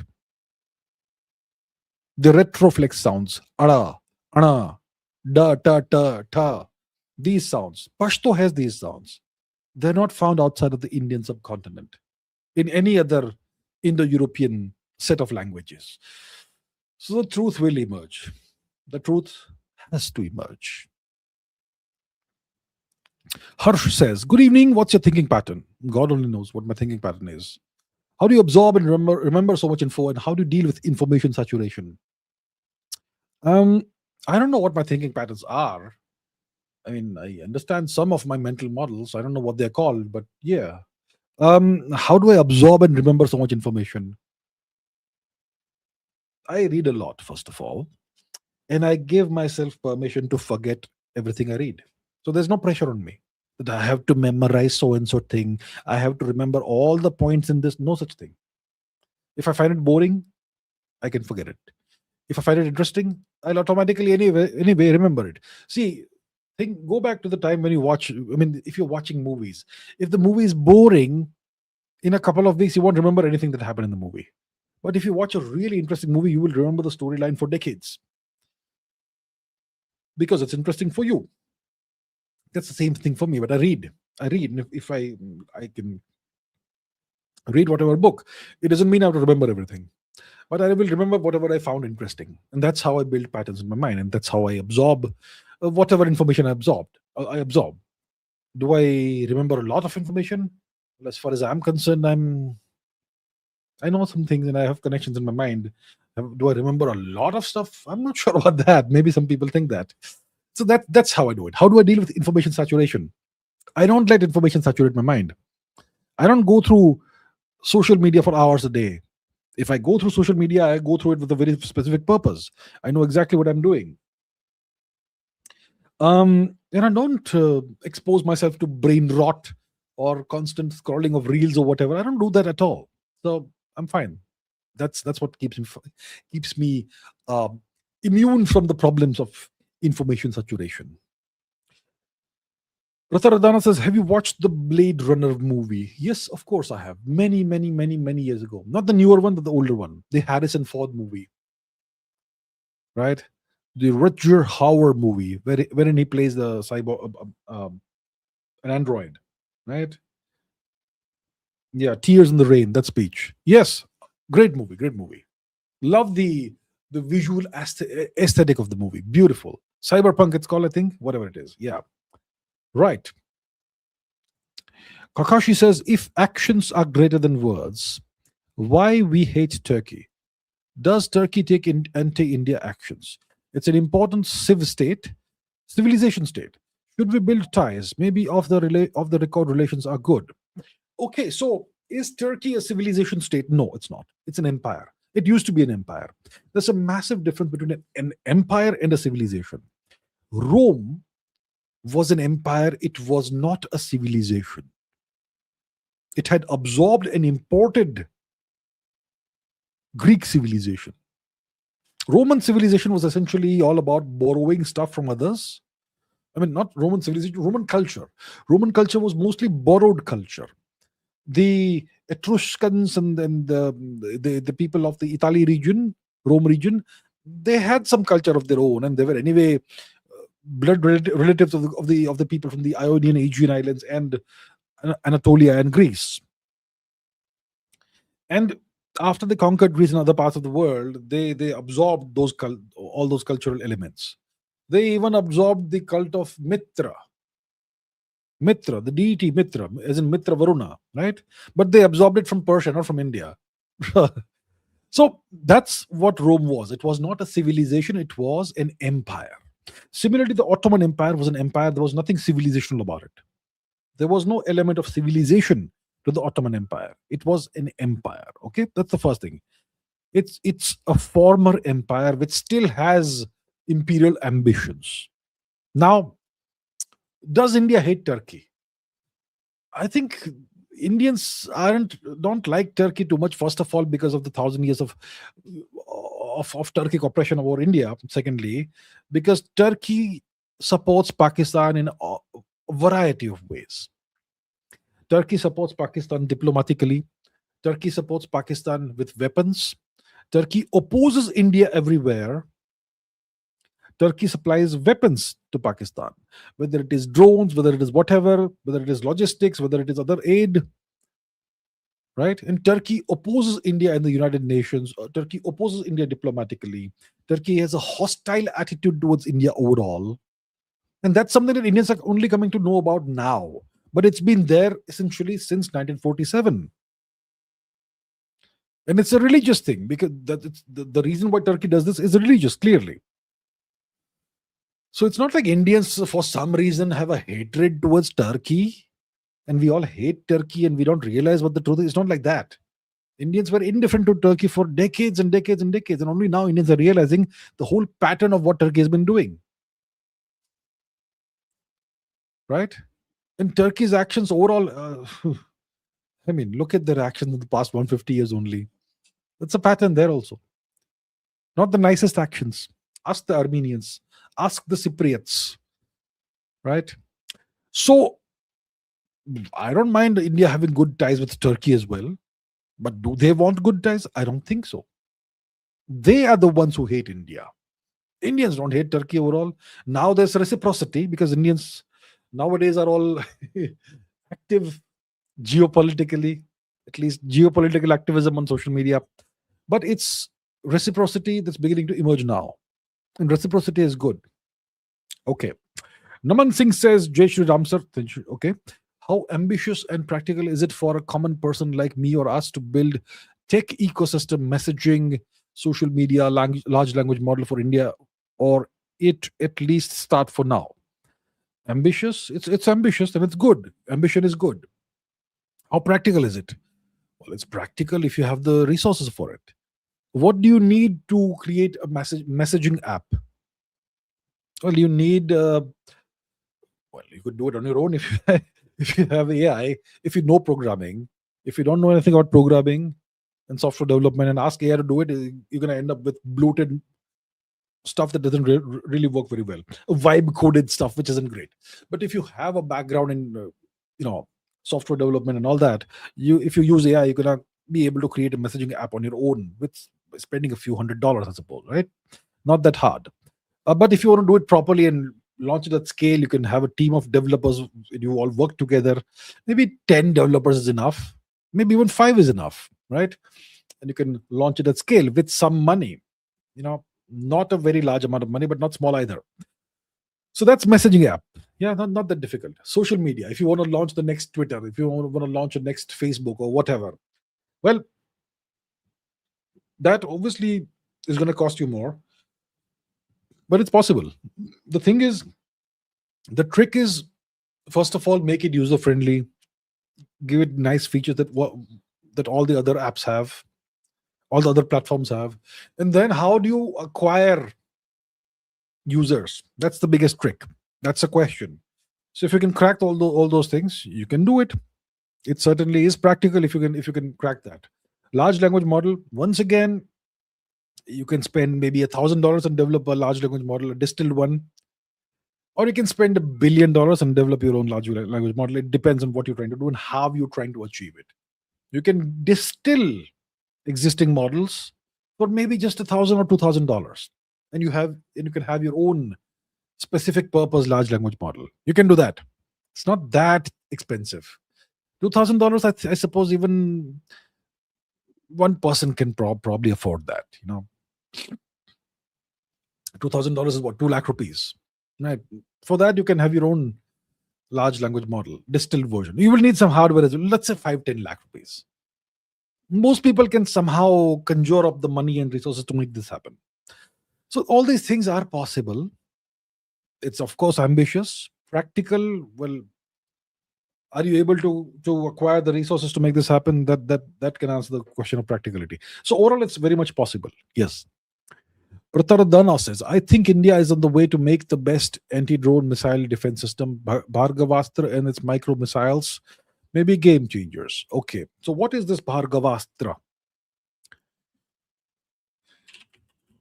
Bhargavastra. Okay, counter drone system. What is this thing? Yeah. Multi-layer micro-missile anti-drone counter unmanned aerial system designed and developed by the Indian private sector company Solar Defense and so on. So what does it do? It's based on small, lightweight, guided and unguided micro-missiles and micro-rockets, which are specially developed to tackle threats from loitering munitions and weaponized autonomous drones, swarm drones, which cannot be jammed or spoofed. It's the first guided micro-missile drone counter-drone system of its sort in the world. Engagement range of up to 2.5 kilometers. The first layer uses unguided micro rockets that can destroy drone swarms within a 20-meter radius. The guided micro missiles with high precision makes up the second layer for evasive or high value aerial targets. Okay, it's got a 2-tier system and so on. So I think it's the first of its kind in the world, clearly. And it's good to see this. It's good to see this. So drone warfare and counter drone warfare, it's an evolving field. It's an ever evolving field. It's the game of cat and mouse. The mouse tries to evade the cat. The cat knows how the mouse behaves, so the cat plays it plays a game with the mouse, the cat and mouse game. So the mouse then develops new techniques and new evasive measures and new whatever, and then the cat also adapts. So you keep adapting, you keep evolving, keep adapting, and so on. So it's an ever evolving thing, the drone and anti-drone thing. So I'm glad that India has taken this step. It clearly sounds like a very good solution. You first have one set of micro missiles, and then you have another set of micro missiles. The second one is a bunch of guided micro missiles for evading, for evasive targets and high value targets. I think fantastic, and I'm glad to say this because the future of warfare right now, at least, is drone warfare. So overall, fantastic news. Thank you for informing me about this. Somalia Paul says, is India standing up instead of usual licking US boats, rejecting Starlink and Google in government AI, backing Reliance, Adani and Zoho, true tech autonomy? I think we aren't yet there at true tech autonomy, but we want to go in the direction, and we are doing the right thing by promoting Indian companies, backing Indian companies, and rejecting the intrusion of foreign companies and foreign services into India. Rejecting Starlink is something I have been advocating for a very long time. I'm sure if you have been long time viewers of this channel, you will know that I've from the very beginning said that India must not allow Starlink to operate in India. I've been saying this for so long, and the government has now taken exactly that step. So I'm extremely pleased. I would say, of course, I'll be. So it was the correct step because Starlink is a national security threat. Rejecting Google in government AI, well, it's a no-brainer. You can't have Google in government AI systems. You simply can't, right? So India is doing the right thing, and India is doing the right thing under immense American pressure because there will be pressure from the US for India to give a license for Starlink to operate in India. There'll be tremendous US pressure for India to allow Google AI to infiltrate all across India, including the government, uh, you know, technological stack or whatever. They want to penetrate and infiltrate in India at all levels. And India is saying no. So India is indeed standing up. India is not, like you said, licking US boots, right? It, we still don't have any trade deal between India and the US. Why? The US is making maximalist demands. Open up your agriculture sector. Allow the US to dump all its GMO products into India, which is going to ruin India permanently. India is saying no. So India is standing up to the US. India is pursuing its own interests. India is safeguarding its own interests, I'm sure, under a lot of US pressure, but we are resisting that. So overall, good. But we don't have tech autonomy yet. We have a long way to go, but we are going in the right direction. So overall, excellent. Prataradana says, was it a mistake of Iran to be antagonistic to Israel? No. No, I suppose not. Because Iran has come out on top. Iran was not antagonistic to Israel. I suppose it was. Of course, it was. If you say that this country doesn't have the right to exist, I suppose you are being antagonistic to them. Was it a mistake? Well, right now it doesn't look like it was a mistake. Right now, Iran has come out on top, so I don't think it was a mistake for them. Was it the right thing to do? I would say every nation has the right to exist. To say that so and so nation doesn't have the right to exist is well, it explains why Israel doesn't like Iran, obviously, right? So anyway, it's an ideological position they have taken. It's their decision, I suppose. So look, if we say it's an ideological position, and overall it's turned out to be okay because Israel hasn't been able to destroy Iran. Israel hasn't been able to successfully do any kind of regime change in Iran. And Israel has taken a massive pounding from Iran. And that's why Israel is now trying to hit Hezbollah instead of fighting Iran again. So overall, if you do the homework, if you do your homework, if you prepare your defenses and offensive capabilities and all, then whatever antagonistic behavior is shown, it can be justified, I suppose. So whatever you do, you have to win. Then everything is justified. Rahul Lak says, from our perspective, light moves through space-time. From the perspective of light photons, space-time is frozen and past, present, future are one. Is this right? Yeah. Yeah. So from the perspective of photons, there's no time from the perspective of photons. There's no time from their perspective. Right. So if there's no time, past, present, future are the same thing. Yes.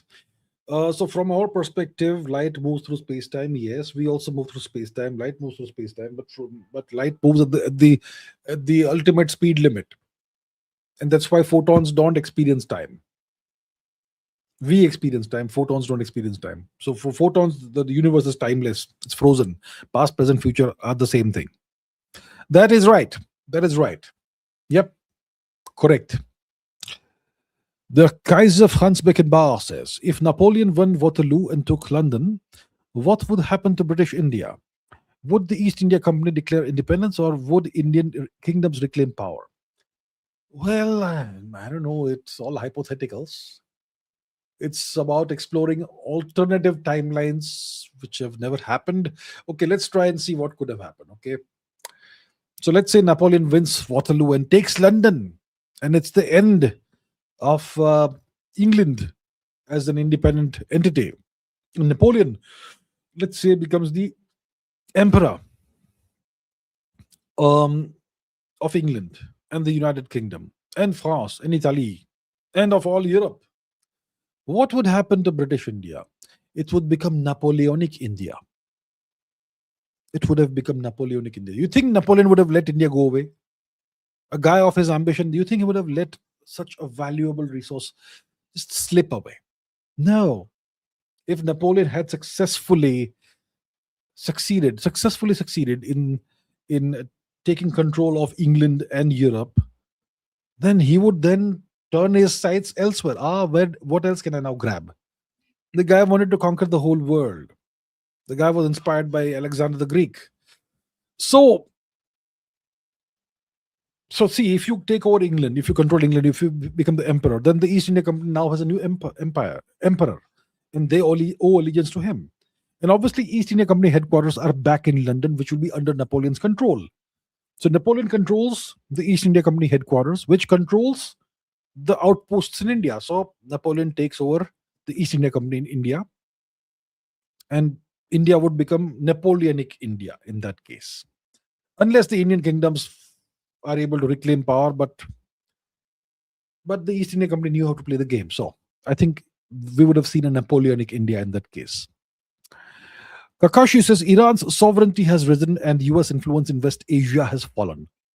Is it possible that Israel or Trump or the deep state secretly wanted this? And did you see Tulsi Gabbard's COVID files? So let's say you are the deep state. Is it advantageous for you if you lose some aspect of the control that you have over West Asia? Is it advantageous for you if your adversary rises and becomes the hegemon in West Asia?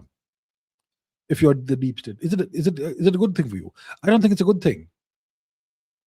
Did Israel secretly want Iran to emerge as the hegemon? For Israel, it's the last thing they wanted.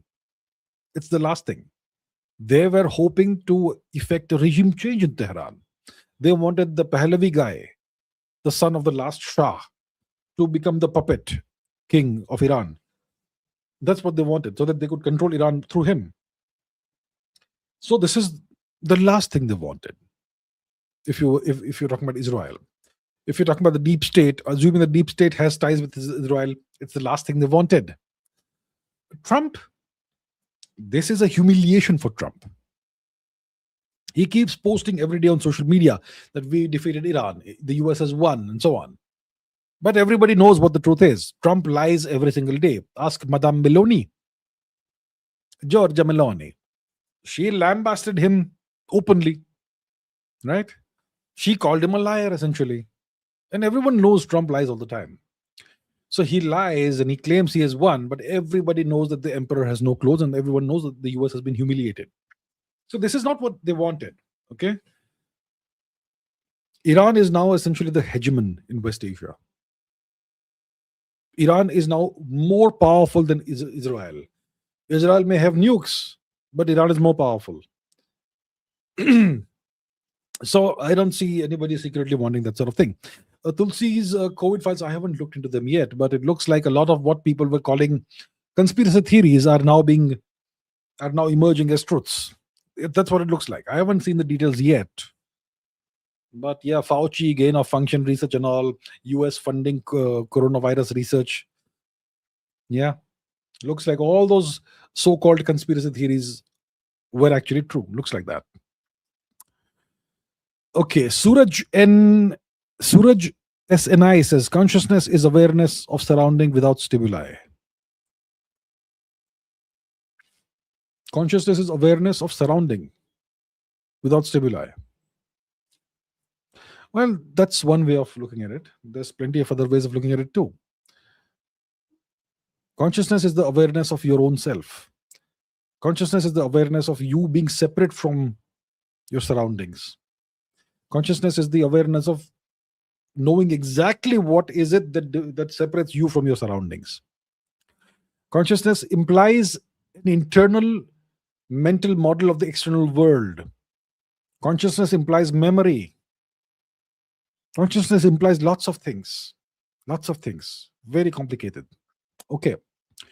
Prataradana says apparently Indian leftist historian R. Thapar was in a group called Friends of Israel. I wonder how much control Israel has over Indian history. Oh well, that's interesting. I'm not aware of this. Is it true? Let's see. Indian historian Romila Thapar, Friends of Israel. So, 1964, Romila Thapar was a member of the Indian Friends of Israel Society, which opposed the Nehru-era policy of avoiding strong ties with Israel. Things were so bad that diplomats from several Arab countries walked out of a Ministry of External Affairs event honoring a Lebanese editor after the noticed Thapar present. 1964. Now, did this come from Reddit? Reddit is not necessarily a reliable source of information. It's often full of misinformation and conspiracies. But she mentioned. Okay, she has mentioned it herself, has she? Let's see. Thapar does not shy away from dealing with moments of discomfort. In the chapter where she writes about her early views on Israel, she says quite openly that she had initially been enthusiastic, that she had arguments with friends who opposed it, and that over time she became disillusioned as she saw developments more closely. She mentioned some minor diplomatic issue that involved her in the creation of the Friends of Israel Society.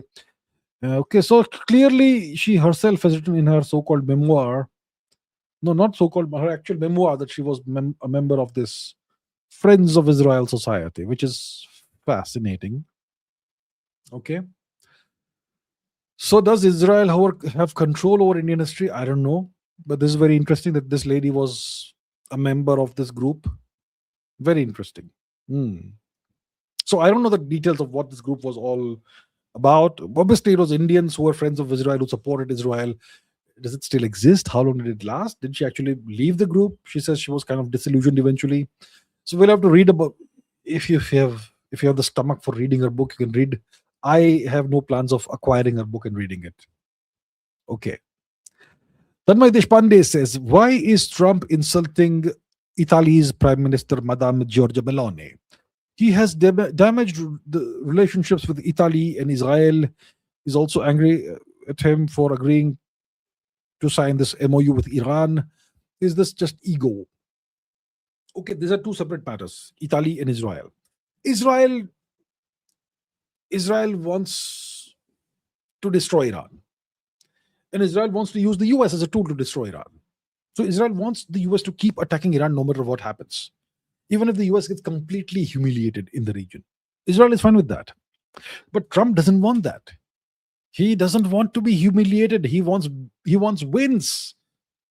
He wants victories. I like to win. I hate losing. So he doesn't want this. So that's why he's done this MOU to stop the bleeding. And obviously Israel doesn't like it. So that's Israel's problem, I suppose. Right? Now, so Trump hasn't damaged his relationship with Israel because he signed this MOU. He is supposed to look out for his nation's interest, right? It's not his job to make Israel happy. If Israel is unhappy, that's their problem. Now coming to Italy. So Trump claimed, so there was a recent G7 summit, right? You had various world leaders, G7 leaders, and Mr. Modi was also there. It happened in Evian in France. Evian is very famous for it's very famous for the best water, Evian water, mineral water. $100 a bottle, very expensive, best water. So that's where this happened. And Madame Meloni was there, Mr. Trump was there. And Mr. Trump claimed that Madame Giorgia Meloni, the Italian Prime Minister, begged him for a picture. Please, sir, take a picture. Please allow me to take a picture with you. That's what he claimed, that she begged him for a picture.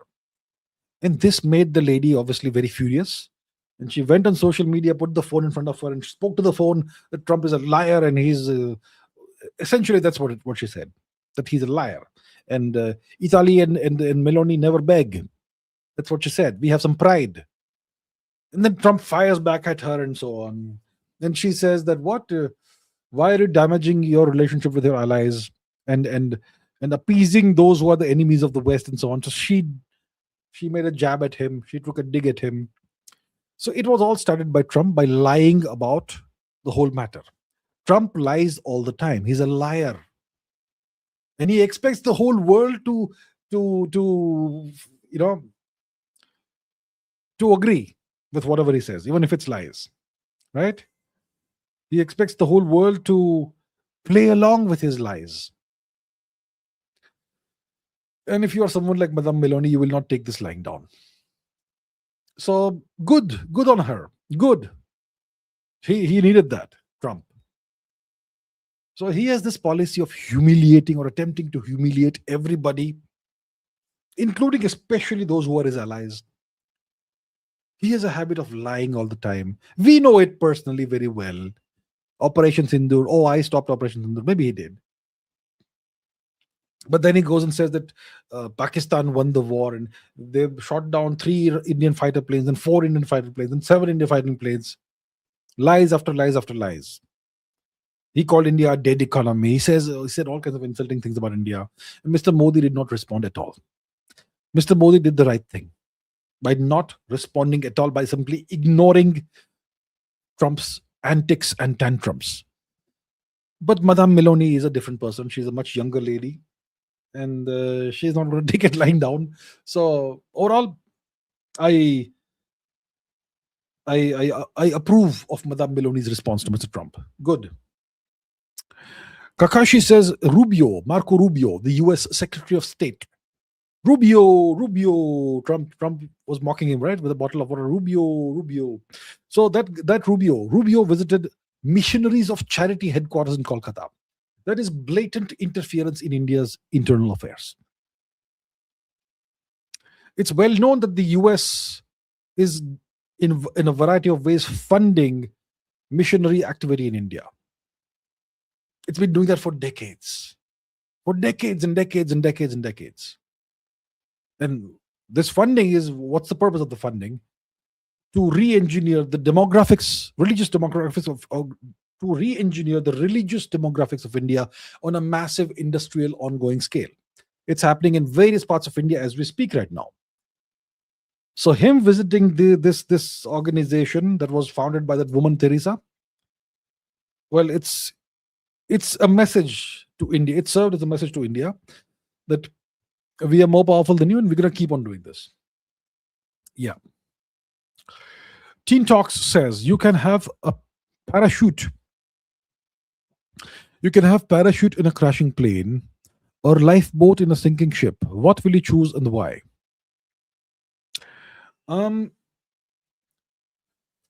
So I have one choice, you're saying. I have a plane that's going down and I can have a parachute in that. Or I can have a lifeboat in a sinking ship. Which one will I choose? Well, it depends. Okay. If my hypothetical aircraft is going down over land, I'll take the parachute. If it's going down over sea, well, if I take a parachute and end up in the middle of the sea, frozen sea, it won't do me much good. Either I'll freeze to death, or maybe the fish will eat me, yes, sharks and all. So I'd rather not. That's a long, agonizing way to go, I suppose. So if your plane is crashing into the middle of the sea, especially in cold climate, the parachute won't make much of a difference. Maybe it'll extend your life. Maybe you get lucky and you have a beacon or something, somebody rescues you. So if you're crashing, you get a parachute, sure. If you're in a sinking ship, will I choose the lifeboat? Of course I will. Yeah. But I only have one of the two options. Which one is better overall? So in a plane, if it's crashing over land, if you have a parachute, you're guaranteed to go down on land and you can find water or whatever from a river, or you can find humans and survive. But if you crash into water with a parachute, the chances of survival are low. So in a plane, 50% chance is good, 50% chance is low. In a sinking ship, if you have a lifeboat, I think the overall chances of survival are higher. So I would say lifeboat in a sinking ship. Okay, Kakashi says positives, achievements, and negatives of Vajpayee. Positive, the 1998 nuclear tests. Outstanding. That was needed. Without that decision of Mr. Vajpayee, India would not have been a nuclear power today. An active, practicing nuclear power, which is which is taking its nuclear power status seriously. Because after 1974, we tested a nuclear weapon, and then we promptly put it on in one corner of the shelf and forgot about it. So there was no point of testing that nuclear weapon in 1974 if you were to simply forget about it for a quarter century. So Mr. Vajpayee revived the nuclear program. Fantastic, brilliant, outstanding. So that's what I can think of. One positive thing, at least, I can think of. If you ask me for one negative thing of Mr. Vajpayee, I'll give you one, just to balance things out. The positive is the nuclear thing. Without his decision, we would be nowhere today. Okay, so thank you, Mr. Vajpayee. One negative, explicitly recognizing Tibet as a part of China. There was no need for that. What did India get in return? The moment we did this, China then claimed Arunachal. The moment India officially recognized Tibet as a part of China, the moment we did this, the Chinese then laid claim on Arunachal Pradesh. There was no need for this without any reciprocity. So that's one negative of Mr. Vajpayee. So one positive, one negative. Okay. Kakashi says, why does the US want to vassalize India specifically, not others? Because it has, first of all, vassalized all the major powers that matter, apart from those that are explicitly against the US. It has vassalized the whole of Africa, the whole of Western Europe, the whole of the West Asia region, Southeast Asia, more or less, South America totally, Mesoamerica totally, Oceania totally. What's left? Russia, China, North Korea, Iran, Belarus, Central Asia, India. Central Asia is kind of contested territory, mostly Russian dominated. So among the whatever is left, Central Asia is part of Russia's exclusive sphere of influence, zone of influence. The US is trying to encroach into that, but not making a lot of headway. The Central Asian nations are sensible. You can't displease the bear, too much at least. So if Central Asia is out of the question, what's left? Russia, impossible. China, not possible. Iran, they tried, they lost. North Korea, haha. Belarus, well, too close to Russia. What's left? It's India. Massive country. World's biggest market. World's biggest source of data. Big country with massive resources that are completely underexploited, underutilized. Use the population in whatever way you want. Brainwash them, mentally colonize them, and use them as minions, as slaves, as robots, whatever. That's why. Okay? And India is up for grabs. The Russians want to keep India on their side, which will be beneficial for Russia. If Russia and China can control, if China can control India, it's bad for the US. So that's why. That's why the US wants to vassalize India. Right? And there are other reasons as well. See, Christianity is failing in the West. Christianity is doomed in the West. The West is giving up on Christianity. But Christianity wants to remain relevant somehow, somewhere. China, it's not possible. Africa, not that relevant. India is the next great hope. So these are the reasons. Kakashi says Modi expressions and body language relax with Putin and not with the West. What do you expect? The West is a bunch of adversaries of India. That's what it is. But you will see that among the Western leaders, with some of them, Mr. Modi's body language and expressions are more relaxed compared to others. Right? So, for example, Mr. Macron. Mr. Modi is more relaxed with Mr. Macron than with Mr. Trump, for example. When Mr. Modi meets with certain Nordic leaders, he is a little more relaxed.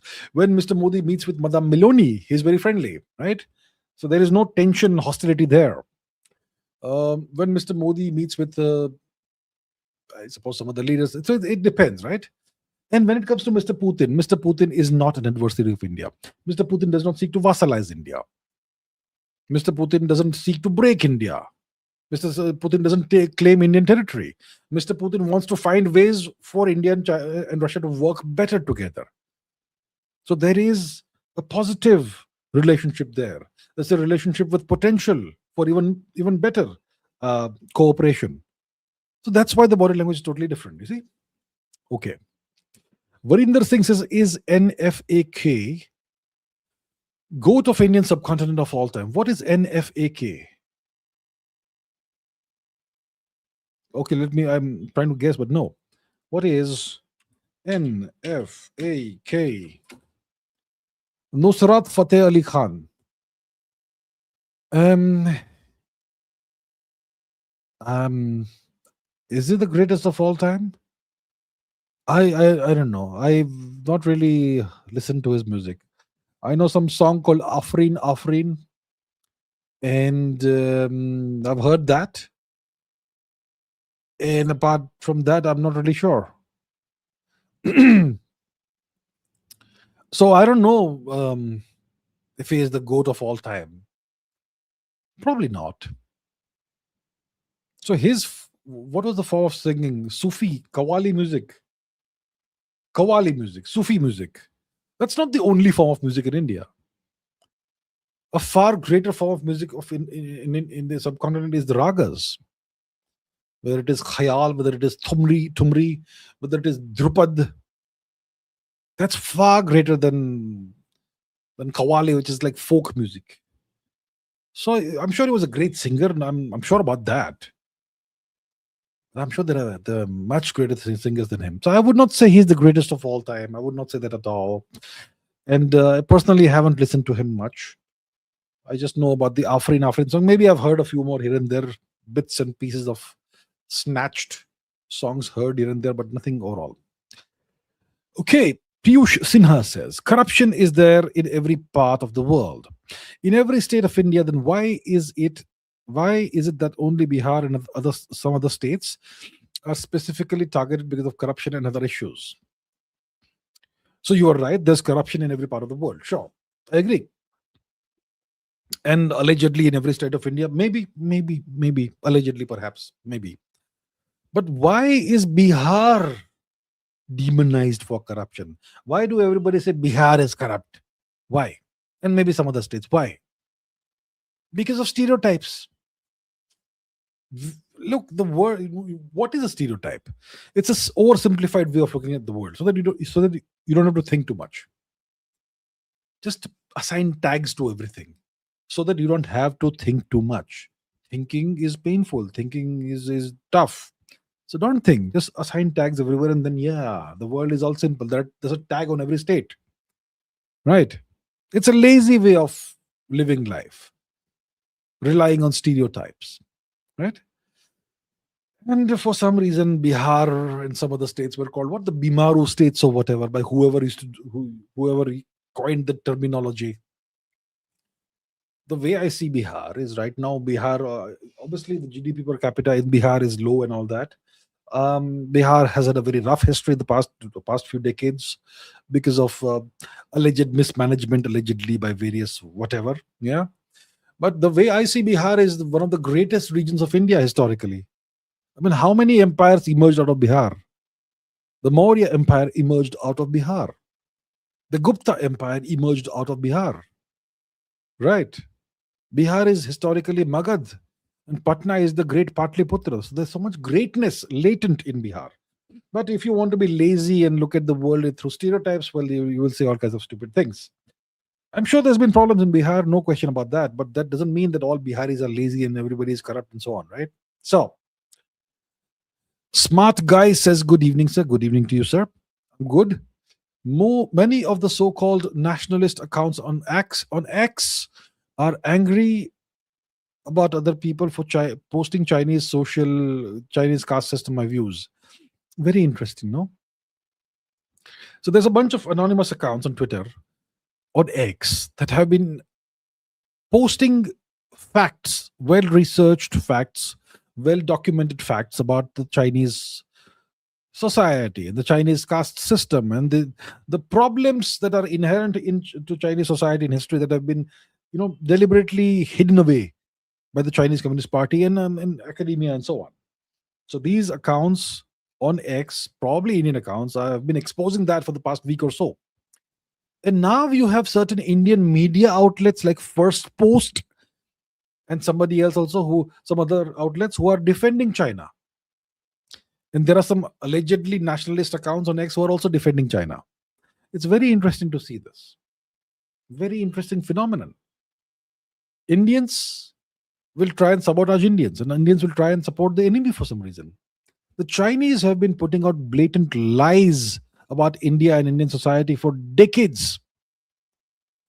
In the past 2 decades, when social media became a thing, the Chinese have run this relentless hate campaign about India, against India. And now that India is paying them back in kind by exposing the truth, not lies, there are sections of the Indian media and Indian social media that are defending China. Very interesting to see that. Aniket says Shah said daily 5 to 10,000 illegals are leaving India. 5,000 deportation a month is legal deportation and not pushback deportation. Kanglus are crying because of that. Well, if the Home Minister, Mr. Amit Shah, has reported that 5 to 10,000 illegals are leaving India daily, that's fantastic. Let's see. Did the Indian Home Minister report that 5 to 10,000 illegals are leaving India every day? 5 to 10,000 infiltrators are leaving Bengal every day. All illegals today, 5 to 10,000 are leaving Bengal every day. So he has said this on the record, it looks like. So if that is the case, it means it's an official figure. If the Home Minister himself makes this statement. So if 5,000 are leaving India a day or Bengal a day, in 10 days you have 50,000. In 100 days you have 500,000. That's 500,000. And in 1 year you have like 1.5 million. That's not bad overall. We have a big problem, maybe 50 million, but okay, 1.5 million less is good. And this is legal. I mean, look, there's no. When somebody is an illegal infiltrator, there's no legal or illegal deportation, in my opinion. Just push them back. Legally, illegally, doesn't matter. They came into India illegally, then they can be thrown back without any process. Why not? So okay. Anyway, if we are doing it legally, fine, good. So I am glad to hear this. Fantastic. And if people in Bangladesh are unhappy with that, well, not my problem. Not my problem at all. I am overall pleased that illegals are being sent back. Okay. The Kaiser of Franz Beckenbauer says, why did France exit Pondicherry peacefully in 1954 while Portugal fought for Goa? Was France structurally broken after Dien Bien Phu? Dien Bien Phu. We're talking about French Indochina here. The French left Vietnam, yes, okay. And they left behind this guy, Dien, right, who was a Christian. And that's why you had this monk who immolated. Let's quickly look at the Dien Bien Phu. Dien Bien Phu. That's a battle. Okay, so no, this is a battle. No, there's a Vietnamese politician I was remembering. Okay, then. So this is the Battle of Dien Bien Phu, defeat of the French Union forces by the Viet Minh forces, and so on. Okay. So why did France? So France was defeated and expelled out of Vietnam, clearly. So is that what broke France's will? And is that why they just quietly exited Pondicherry in 1954? Is that why? And we know that Portugal fought for Goa, right? When was Goa liberated? Which year? In which year was Goa liberated from Portuguese occupation? 1961, right? Goa was liberated from Portuguese occupation in 1961. But the French left Pondicherry in 1954. And they lost in Vietnam in the Battle of Dien Bien Phu in 1954. Maybe that had something to do with the French leaving Pondicherry quietly and peacefully. Yeah, because if they were defeated by the Vietnamese, Vietnam is a much smaller entity compared to India, they would have realized they stand no chance if they are trying to hang on or hold on to Pondicherry against India's wishes. Pondicherry obviously is a part of India. It's not part of France. So I think the debacle, the eventual defeat in Vietnam would have had an effect on what the French did. Yes. Now, who was this Vietnamese politician I was remembering? Um, who was the Vietnamese president in 1955? Okay, Diem, yeah, Ngo Dinh Diem, yeah. So I remember that name. He was a Christian, wasn't he? Was he a Christian? And or was his wife a Christian? I'll tell you what. There's going to be an image that comes up over here, most likely.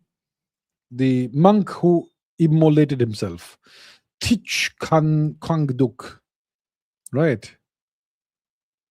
So the thing was that this guy Diem, either he or his wife were Christians, and they were trying to convert Vietnam to Christianity, and they were oppressing the Buddhists, who are the majority of Vietnamese population. Buddhism and Hinduism are the original Vietnamese religions, right? So a pagoda in Hue was looted, the statue of Gautam Buddha was demolished, and so on. Madame Nhu, that was the wife, right? The de facto first lady. Right. So, okay, that's what I remembered. This happened, that immolation happened in 1963. Anyway, so that was a different topic. All right. Ronak Jain says, if I have some oo or poo things, if I have some you or pew things, no, you can't have these things. No. You cannot have such things. Not a good idea. Not a good idea. Okay, so if I have some you or pu things and I make them go on my soil, only want N winter, take care of rest, why I need ICBM? So if you have some uranium or plutonium things and you make them go on your soil only, want nuclear winter, take care of the rest, why do I need ICBMs? So let's say you are sitting on one side of the planet, your enemy is on the other side, and you want to defeat your enemy, and you have a bunch of nuclear weapons. Some are uranium, some are plutonium based weapons. So the question is, why do you need ICBMs? Just blow it up in your home, and then nuclear winter will kill everybody else. But what about you dying out there? Will it not kill you and your people? Does it make any sense of blowing up your home and your country? Why would you do that? Is make no sense? Yes, is no sense at all, sir. Kakashi says China is libertarian laissez-faire for small business startups. Is point, yes. So the Chinese system is super controlling at a macro level, super planned, super controlling, but very libertarian and laissez-faire at the micro level. You're right. So if you're a small business or a startup, the Chinese government won't interfere. You do what you want. Karne ka. But if you are a big corporation and a billion-dollar entity and all, they're going to control the hell out of you. They're going to micromanage the hell out of you. So the Chinese system is libertarian and laissez-faire for small businesses and startups, opposite to India and West, where small is red-taped and large monopolies, corporates play the system. And that's why China wins. You are very perceptive here. You have hit the nail on the head, right? Yes. If you are in India, if you are a small business, small startup, they're going to red tape the hell out of you. And if you are a big monopoly or big corporate or whatever, well, there are ways of playing the system. If you are big up there. In China, it's the opposite. They're going to strongly control, very strongly. They're going to control very strongly the big corporations. Big corporations, essentially, even though they may be private corporations, they are state-owned and managed in China, okay? That's how it is. It's the other way around. In the West, you have large monopolies and corporates that play the system, no question about it. In the West, even small businesses and startups aren't red taped the hell out of existence the way they are in India. But there is red tape and whatever regulation and so on for smaller businesses in the West, but not to the extent that small businesses stifled in India. So yes, what you have said is exactly correct. And the Chinese approach clearly works better. V. Abhijit Kumar says, how to personally contact you? Well, in my videos, typically in the description box, you will see my email address. Some videos may not have it, but just look around. You'll find my business email address. You can contact me. And look, there's no guarantee of of me responding, because I get so many emails, and only if it's something that actually pertains to something important, or so, you know, business related or something important, may I respond. Okay, so a response is unfortunately not guaranteed because of the scale of emails that I receive every day. But yes, if you have something important to say, which will be of importance to me as well, I will certainly respond. All right, check it out. Thank you. Rohan Bidi says, I read that physics laws don't prevent time from running back. If true, then why time only runs forward? What compels overall entropy to only increase? Look, there's a concept called the block universe that emerges out of general relativity. Okay? So in general relativity, you have four dimensions. The fabric of the universe is made of four dimensions, not three dimensions. It's the fabric of space-time. The universe, so space-time is a stage on which the events of the universe unfold. And the block universe idea is that, every point in space-time is mathematically four-dimensional, and so all of this exists: the past, the present, and the future. It's all laid out mathematically in just one block, essentially, right? And everybody has world lines and light cones and all that's there. Um, so that's the block universe concept, which doesn't mean that we can access the past or go into the future while being here right now. It's just a mathematical way of looking at um, what general relativity strongly implies. Now, um, the laws of physics, do they not prevent time from running back? Look, if you look at the Newtonian equations, Newton's equations of motions, or of motion, not motions, motion. Newton's equations, okay? There's a variable t, which is time.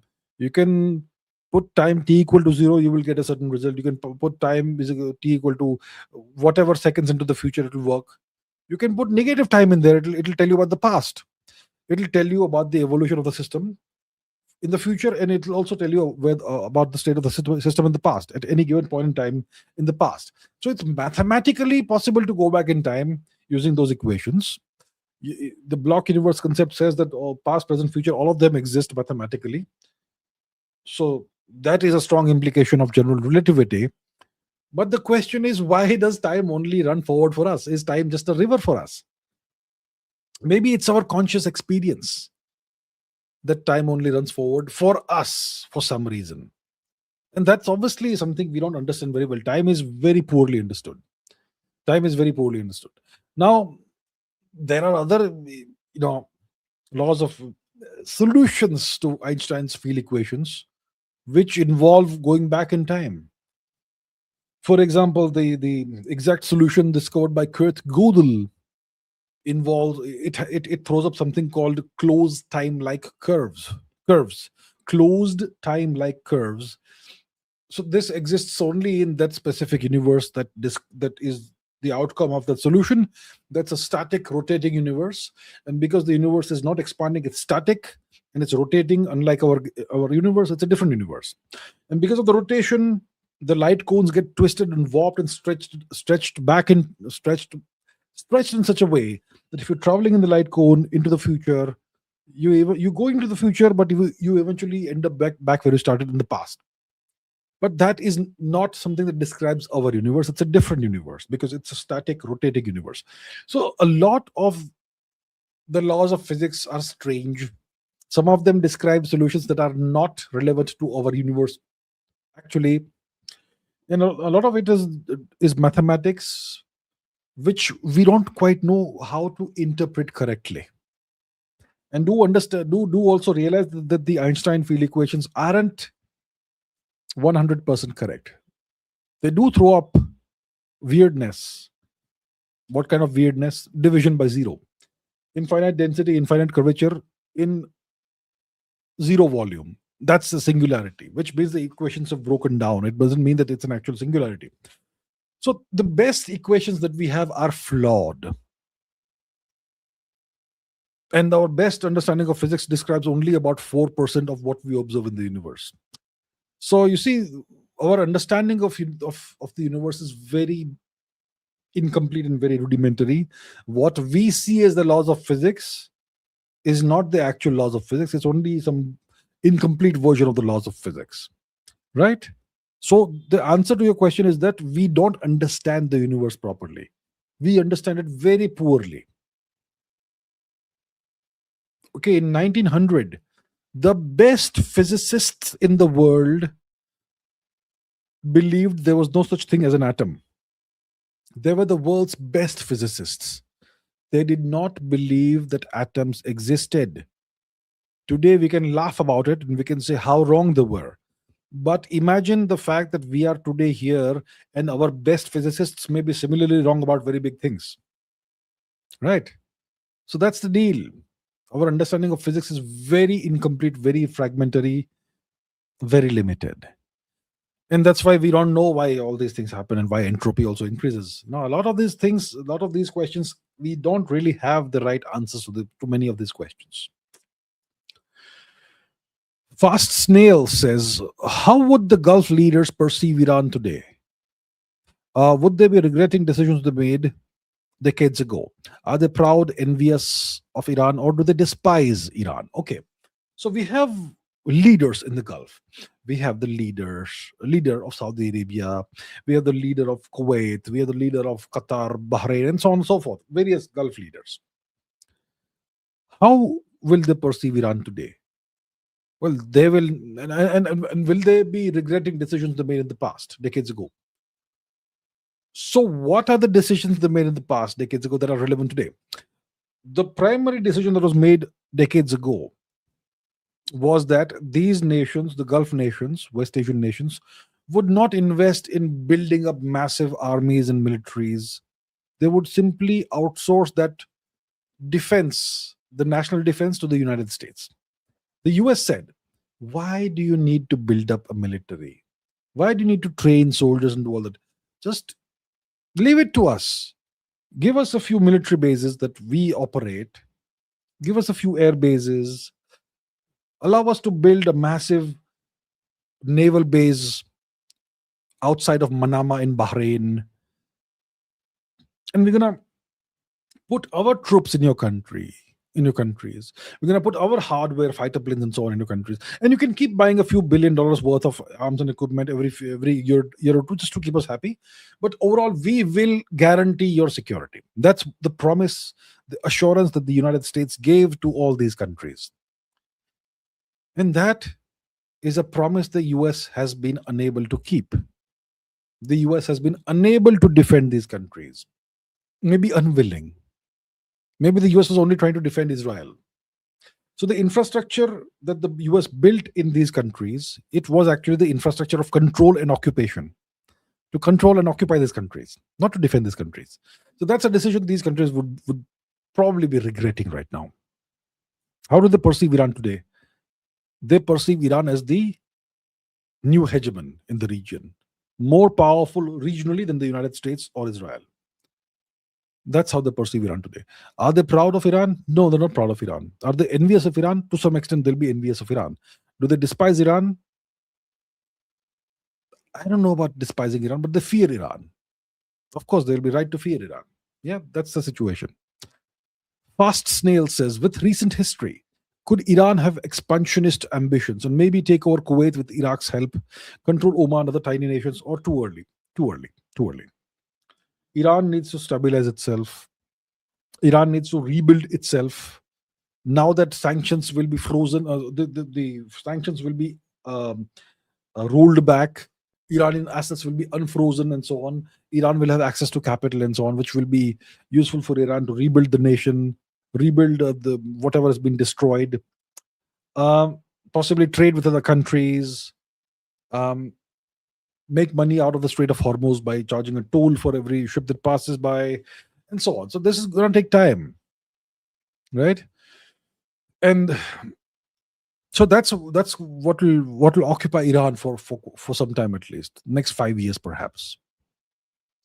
Will the Iran afterwards become expansionist? I think it makes no sense for them to do that right now. Right?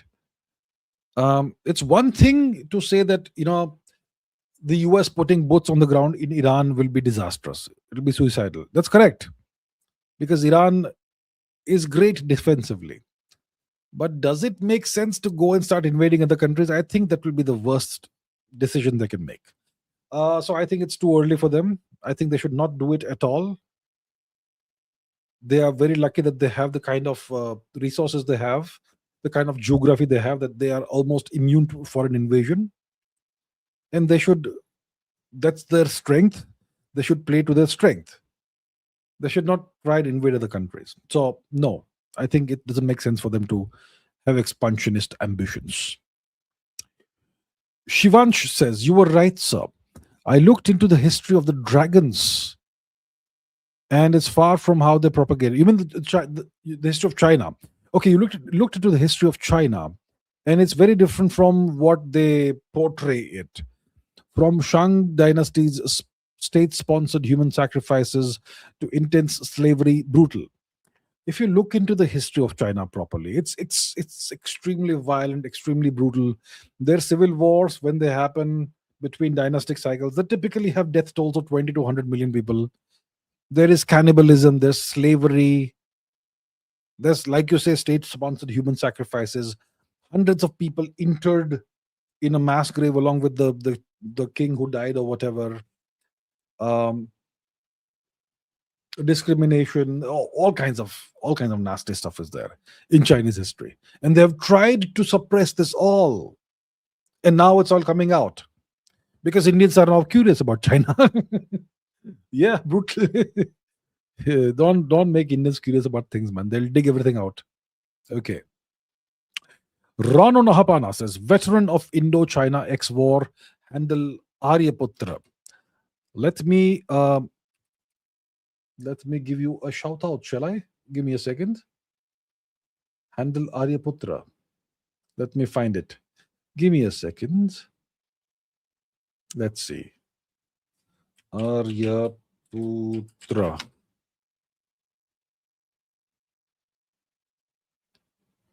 Okay, that Aryaputra handle is Indonesian. Maybe it's a different one. Because I mean, I looked this up. Maybe I have not got the right handle, perhaps. So this is the handle I was able to dig up. It is at Aryaputra, as you can see.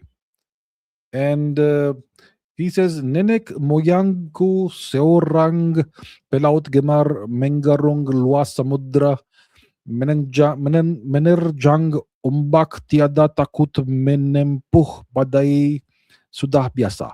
This is clearly Bhasha Indonesia. So, so this gentleman is Indonesian. So maybe it's a different handle you're referring to. But anyway, thank you for your service. Thank you for serving in this war.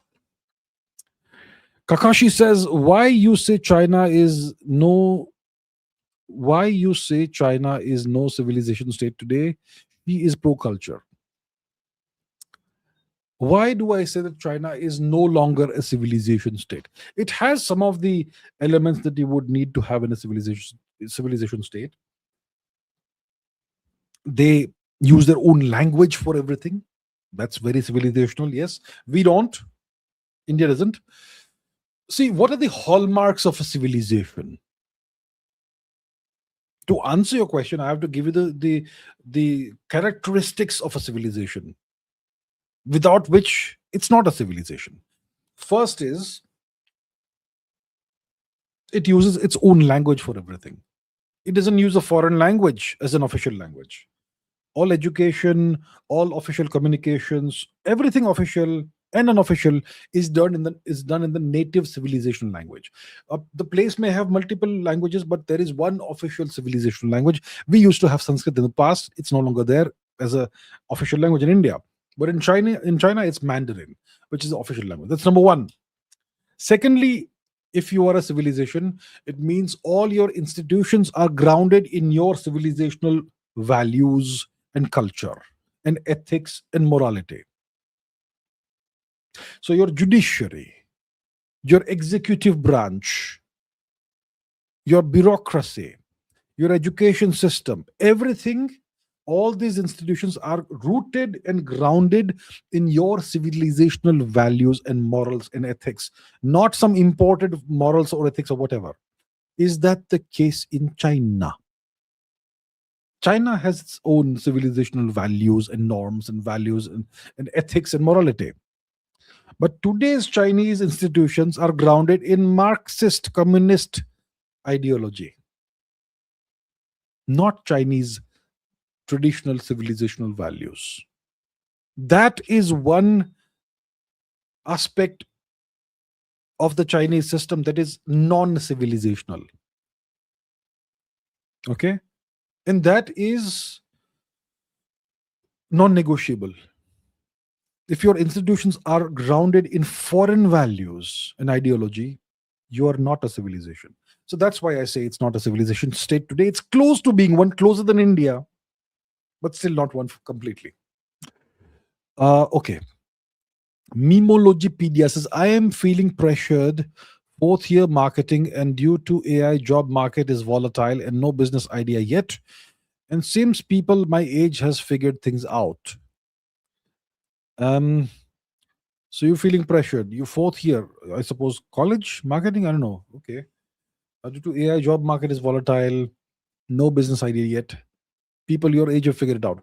Okay. Look, I would say one easy solution is that if people your age have figured it out, try and figure out what they have figured out. Talk to them. Have conversations. What have they figured out? Find out what they've figured out. Reverse engineer it, and you go along the path too. If they have figured it out, and if they are on the right path, right? So yeah, the world is volatile and uncertain right now. Technology is making everything very difficult. There's no certainty of what's going to work in the future, what's not going to work. All your degrees and education, are they going to be worthwhile in 5 years? Big question marks right now. And the Indian education system doesn't give you any guarantees of anything. So if your friends and people your age have figured it out, that's what it looks like, go and figure out what they have figured out, and then implement it yourself. That's one thing you can do. The second thing is, well, you have to be agile. You have to learn new skills. You have to learn the skills that will be useful in the long run. AI can't really affect certain things like construction, like certain services, mechanical engineering, marketing. AI will eat marketing alive. So you acquire new skills if possible. All right. So just figure out what your friends have figured out, and then you'll be fine, I suppose. Right. Abhijit Kumar says, give evidence for Mahabharata and Ramayana. Arre bhai. Give evidence for Mahabharata and Ramayana.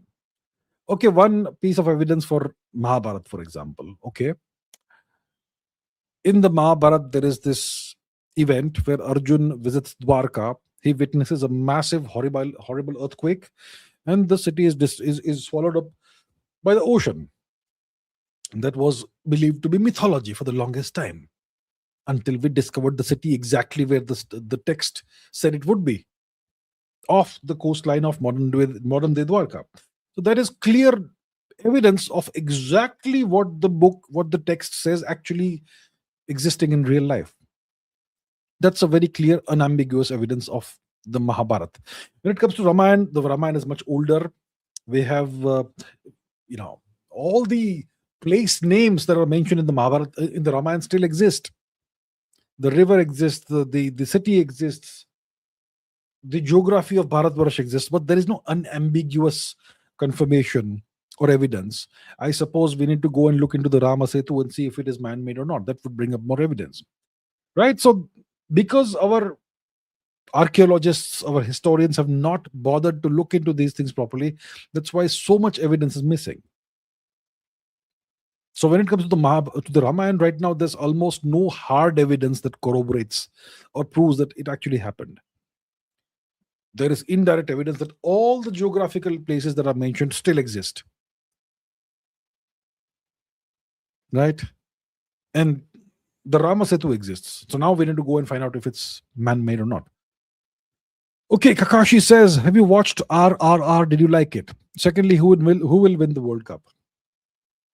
I think I have watched some of RRR. It's okay. I don't know why it became so much the rage in the West. It's okay. It's okay. Isn't bad. I think I like Bahubali 2 better than RRR.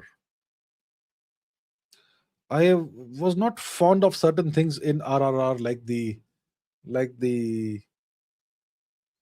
hero carrying a leg of beef and all that.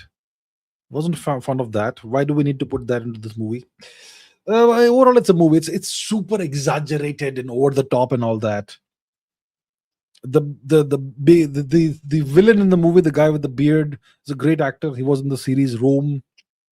So they got some good actors to play the role of the villain and whatnot. I think the main two the main two actors, the two friends, they acted well and all that. It's okay. It's not a bad movie. It's all right. I did not dislike it. It wasn't boring overall, but it's not the best movie I've seen. Okay, next, who will win the World Cup? I don't know. I haven't seen a single match thus far. I've seen those 2-minute highlights which tell you nothing about what's going on. So the United States seems to be playing well, which is weird. They've never done that before. The funniest thing is if Iran wins the World Cup and Trump has to hand over the trophy, but that's unlikely because Iran isn't historically been that great a team. So who could win it? France seems to be doing well. The Netherlands are always the dark horses. Portugal seems to be flat. Argentina seems to be doing well. I don't know. Could be France, Argentina, Netherlands. I don't know. Brazil. How's Brazil doing? I'm not sure. So I'm not sure who's going to win, but I hope it's exciting. So Malya Paul says, gentle reminder for this week's AI system session you promised. So that was for next week, right? This week has been sure. Okay. So next week, should I do an AI session? Saturday or something? Yeah, I think I have promised it, so I must do it then. So next week, one session will be about artificial intelligence.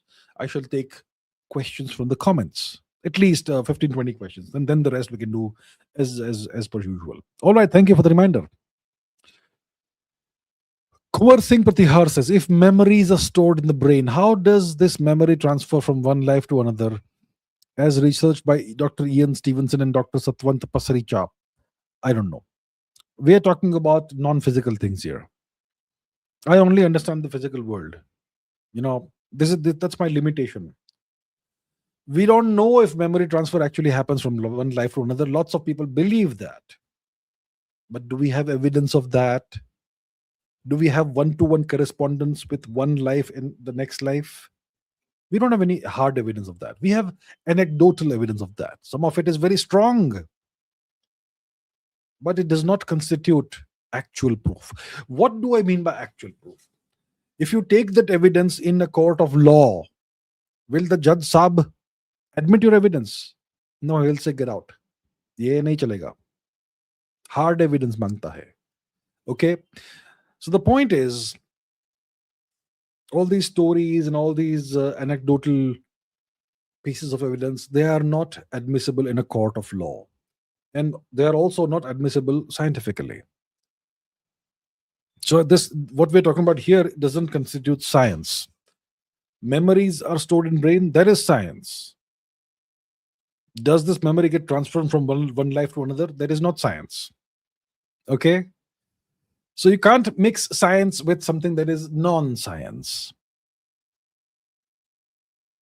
So you are asking me to make the presupposition that memory is transferred from one life to another. We can't make the presupposition. At least I can't. Right? I don't know who Ian Stephenson is and Satwant Pasricha are. I'm sure they must have done great work. But they can't prove a one-to-one correspondence between one life and the next life. They can't. That is the problem. All right. Jithagara says, seems like you and Ravi Kapoor don't agree on Iran. Why don't you counter the general like? Why didn't you counter the general like that in Avara Musafir? Look, it's fine to disagree on things. It doesn't mean you should start fighting. It is perfectly fine and it's perfectly natural and normal for two people to have different opinions. It doesn't mean you should start fighting each other. Why do you need to start fighting each other? The general was there, the General Saab in Avara Musafir. Obviously, he was incorrect about a couple of things, but let him be incorrect. Let him believe that. What will I achieve by proving it in his face that, you're wrong, sir, you're wrong, I'm right? What's the point? Let the audience decide. He said India is at the end of the second stage of the nuclear program. Clearly, he was wrong about that. We have already reached the end of the second stage of the third three-stage nuclear program. That's one thing he said. Obviously, that was not correct. What's the point of me arguing? You can decide for yourself, right? The audience can decide and see what is the truth and what's not. Why do I have to rub it into his face? He also said that India's Navik system has failed, or not failed, but we have low Earth satellites, which is going to be great. So they will do the job of the Navik system. That again is completely wrong, because low Earth satellites don't give you satellite positioning data. But what is the point of me rubbing it in his face and arguing and having a fight with him? Let the audience decide. Right? So somebody being incorrect about something, that's one thing the audience can decide. Now, having two different opinions in Iran, it's not about being right or wrong, it's about having two different opinions, which is perfectly fine. Why do I have to argue and fight with somebody? Let him have a different opinion. Maybe he's also possibly right? It's also possible that he may be right and I may not be that right. One has to also admit that is a possibility.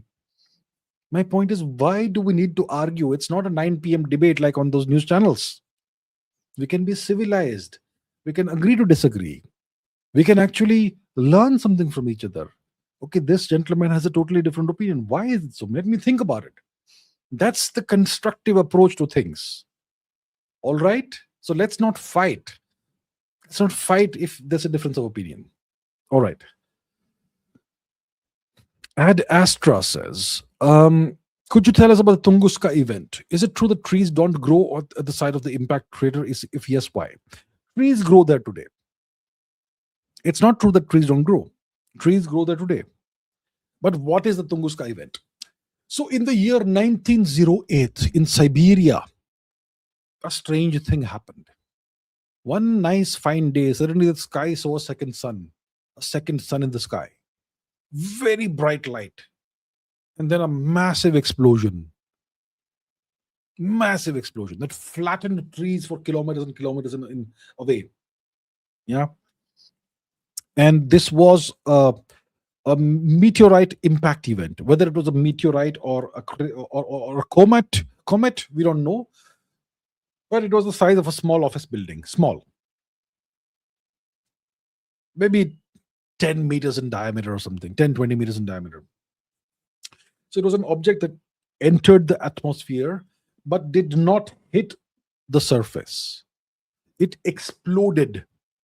Lots of meteors explode. Chelyabinsk 2012 or 2013, it exploded, right? Only some fragments of it hit the ground. Tunguska, I'm not sure if fragments hit the ground, but there was a massive explosion, a bolide explosion. So we can still see the region in the map. So what happened is that this happened in 1908. And it was like 20 years later or something. It took more than 10, 20 years for research teams to reach the place because it was so remote. And when these researchers, Russians, they reached the place, they found that the trees are all fallen and they're still not growing at that time. Okay, they were all flat in a nice circular area almost around the epicenter of the explosion. So if we go to Tunguska today, I'm sure we can try. Okay, you will see that there is still some evidence of that event. Let's see, Tunguska. So it's in Siberia, Irkutsk Oblast. Zoom in. First zoom out and let's see where it is. Okay, it's not far from Lake Baikal. Not very far. It's north of Mongolia. How far is it from Chelyabinsk? Chelyabinsk is far away. Okay, it's north of Kazakhstan. So let's zoom into Tunguska. Let's see the satellite imagery. Okay, you will still see some weird. Okay, what's this now? This seems like a town of some kind. Uh, okay, let's. You know what? Let's go to let's search for the coordinates first. Then we will zoom in. So let's go to Google and search for the Tunguska event coordinates. Tunguska event coordinates. Coordinates. Let's see. Tunguska event. Do we have coordinates? Okay, we have coordinates here. We're going to have to find a way to copy them because Wikipedia makes it hard to copy. Okay, let's copy that. And now we shall go and open the map and we shall paste in those coordinates. And then let's see what it looks like. So here we are back to the map. Paste in the coordinates. What do we get? Let's first zoom out and see where it is. Orient ourselves. Tunguska. Oh yeah, it's far to the north of Mongolia. Okay. Now let's zoom in and let's see. So as you can see, there is still Meteorite Tunguski. So that's an old image of the flattened trees that you can see over here. And this is the overall region. You can see it's full of trees now. Trees have grown back. And is this where the impact happened? There's a lake of some kind, or a pond. So this is the overall region. You can see that the topography is kind of weird, but there's still forests there.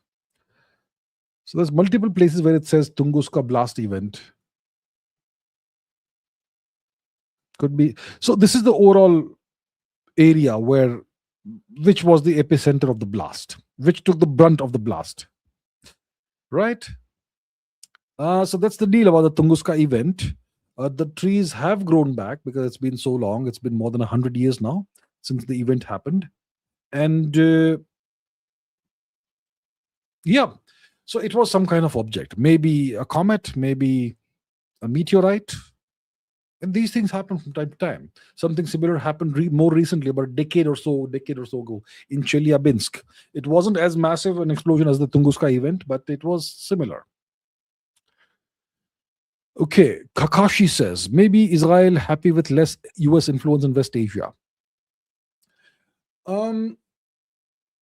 But that has also resulted in Iran becoming the regional hegemon. Right. So that will not please them. But as long as US support keeps coming in, US money keeps coming in, US arms and ammunition keeps coming in, Israel will be happy. So US influence has declined clearly in West Asia. And Iranian hegemony is now a fact of life, is becoming a fact of life. That overall should not make Israel very happy. And US hegemony is a tool for Israel. If the US is powerful in an area, in a region, well, Israel is happy with that. Because the US, from an Israeli perspective, is their ally, but perhaps it's their tool. So if you have, let's say, an ally who is powerful and who serves you allegedly, then it's good for you. So I don't see Israel being happy with what's happened. I think it's bad for Israel.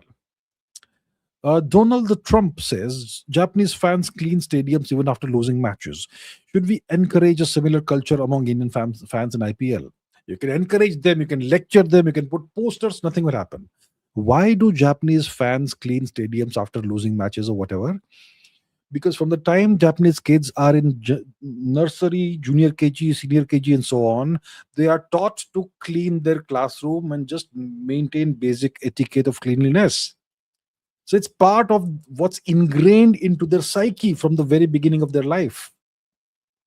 They're trained to despise uncleanliness. So every day, just in a play way kind of manner, Japanese kids clean up their classroom. It's just a ritual that is performed every day without thinking. You can't teach somebody to modify their behavior by giving them lectures. It's going to annoy them. You make it part of their inner being by training them from childhood. That's how Japan manages this. India is not going to manage it unless we change the education system thoroughly. Reddy, always ready. Good to see you, sir. But government of East India Company can rebel from Napoleon France. Yeah, and then they get no resources. Then cut off. See, if Napoleon takes over England, then he gets to control the headquarters of the East India Company, which means that he controls the East India Company. But let's say 3,000, 5,000 kilometers away, the Indian branch of the East India Company rebels. So who's going to send them the resources, the reserves, the manpower that they need from time to time? Who's going to do the rotation of the troops and all that? If they rebel over here, their families will face trouble there. Their bank accounts will be frozen. If they are working in India as soldiers or as administrators, they're doing it for a big paycheck, right? What if the paycheck is frozen? You have to think of consequences. First order consequences, second order consequences, third order consequences. You know, think like a grandmaster, at least 4 or 5 steps below the surface level thing. Right? Why were these East India Company officials working in India? They were doing it for money. The money would be put in their bank accounts in London. But if they rebelled, their bank accounts would be wiped out and they would never be allowed to come back from India. They didn't want to stay in India forever. They wanted a 3-year, 5-year tour of duty and then go back rich. But if home itself no longer accepts you, you're done, you cooked, you finished. Please understand. That's not how things work. Things don't work on a surface level. You have to go deeper, dig deeper. There are consequences for actions. If Napoleon rules England and these guys rebel, they are permanent rebels. They will have no future going back. If they go back, they will be court-martialed and executed. And they didn't want to spend the rest of their lives in India. Okay. Varinder Singh says thoughts on slime mold creating Tokyo's railway system. So there was this experiment that was done. A slime mold is a kind of fungus, okay? And they put a slime mold in some place and they put food in different parts of the thing. And the food was placed in those areas where you had the big Tokyo. It essentially was to it kind of recreated the topography of Tokyo. And you found that the slime mold found ways of reaching there in the most efficient way possible.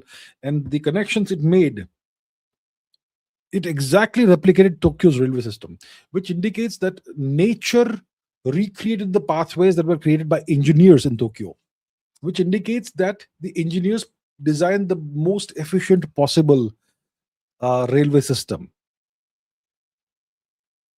Okay, let's say you go to some city in India, do the experiment again. Then the slime mold will give you the optimum path between the various stations, which is not going to agree with what the engineers and the bureaucrats have built. But in Japan, everything is done as efficiently as possible. Right. So if you want to look it up, I'm sure we can see some images on the screen. Okay. Very interesting experiment. Tokyo railway system slime mold experiment. Right. So this was it. Very interesting experiment. And this is, if you look here, it says how a slime mold designed the Tokyo railway system. That is so misleading. It's the other way right. It's the other way around. The slime mold mimicked the Tokyo railway system. Okay, it mimicked it. It did not design it. It mimics Tokyo's railway system, which means that Tokyo's railway system is exquisitely well designed. Rajat says, I often hear Indians read foreign authors for self-help story, but not interested in books like Aparaksha Anubhuti by A.S. Who is A.S.? It changed my life. Colonized. Okay, I'm not aware of Aparaksha Anubhuti, but let's see. Aparaksha Anubhuti.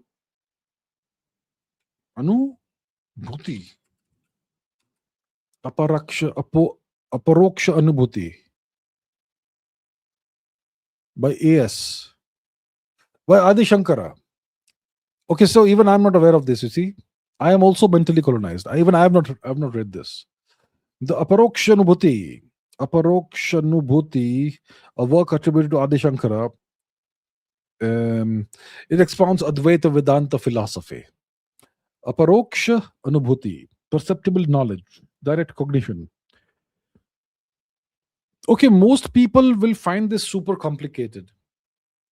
Most people won't get it. They just want things that are broken down into pieces and easily digestible and all, and so on. That's why they read these foreign self-help authors and all. Indian philosophy, they find it very scary, very complicated, and they don't want to get into it.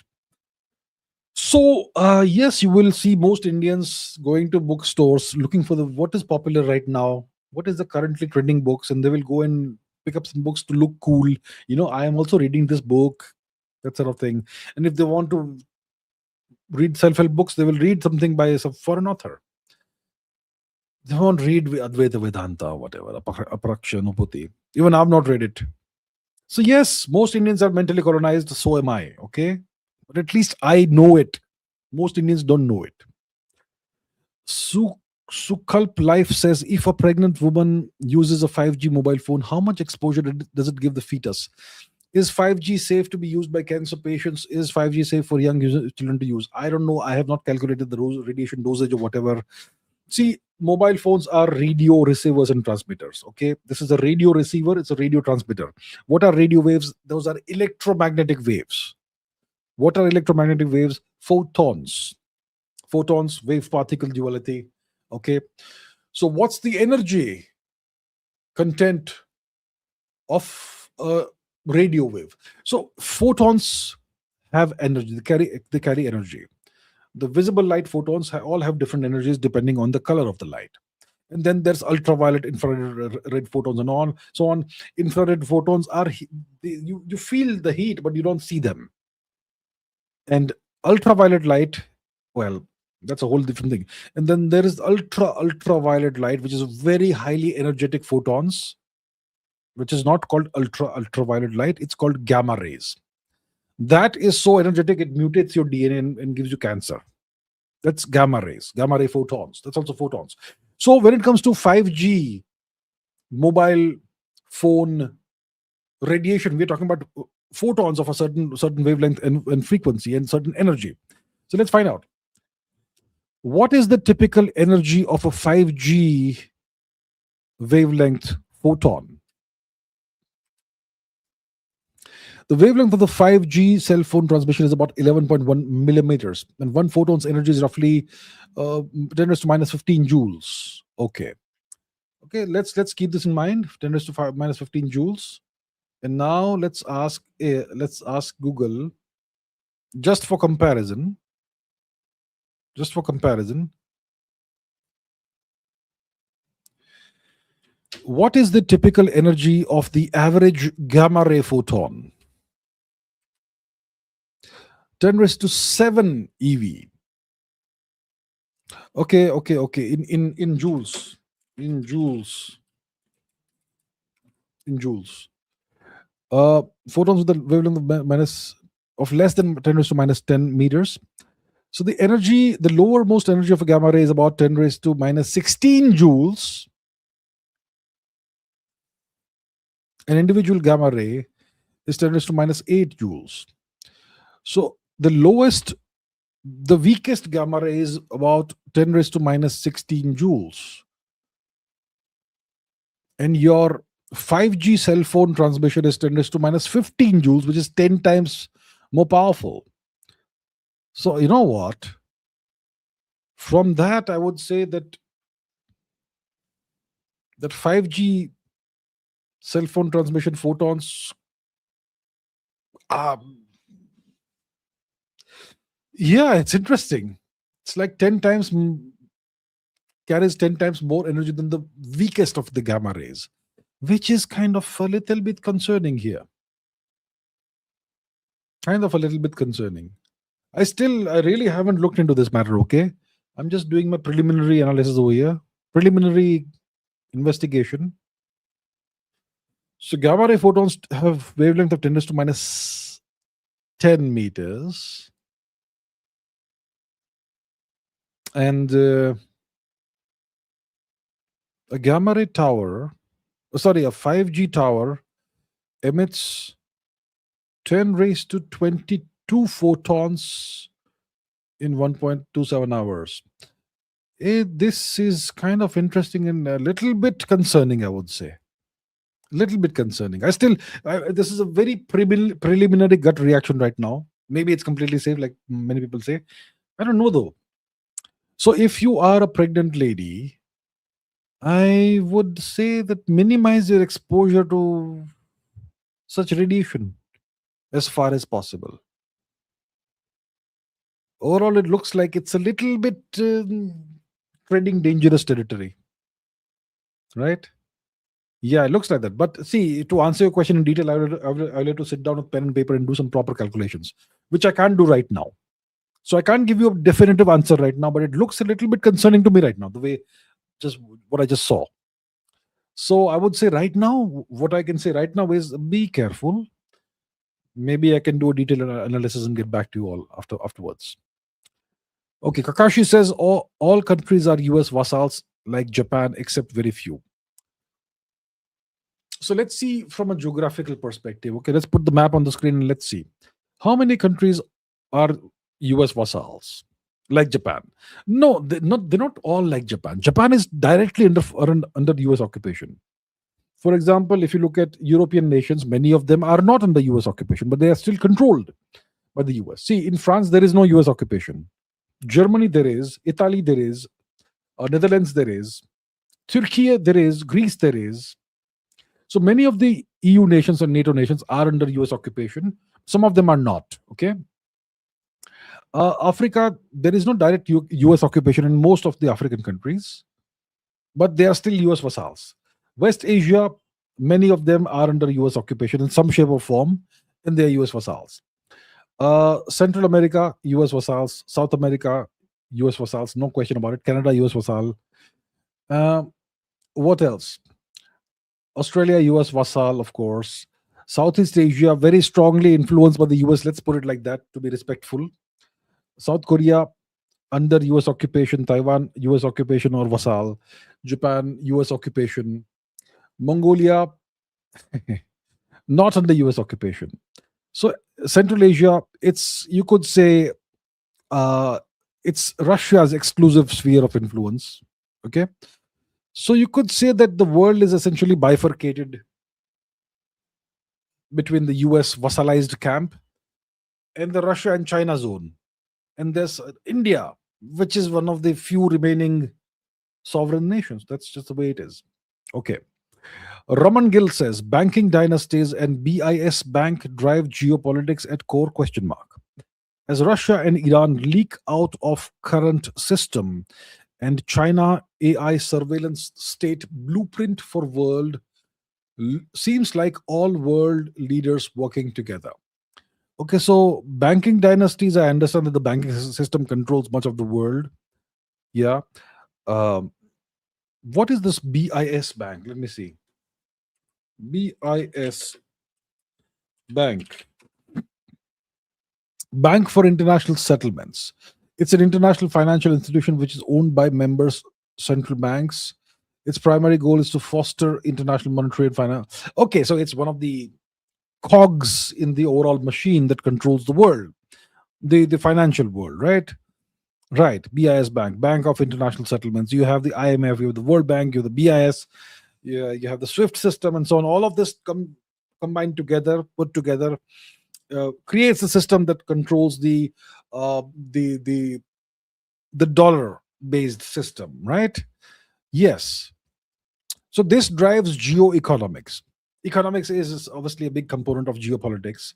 All of this drives geoeconomics. This is what structurally creates a system where you have the US as the global reserve currency, and that's all backed up by the US military power projection capabilities, the US military bases across the world, the US naval bases across the world, and so much more. And the fact that the US has vassalized in various shapes and forms most of the countries that exist in the world today. And you have the entire banking system, the whole debt system, the borrowing system.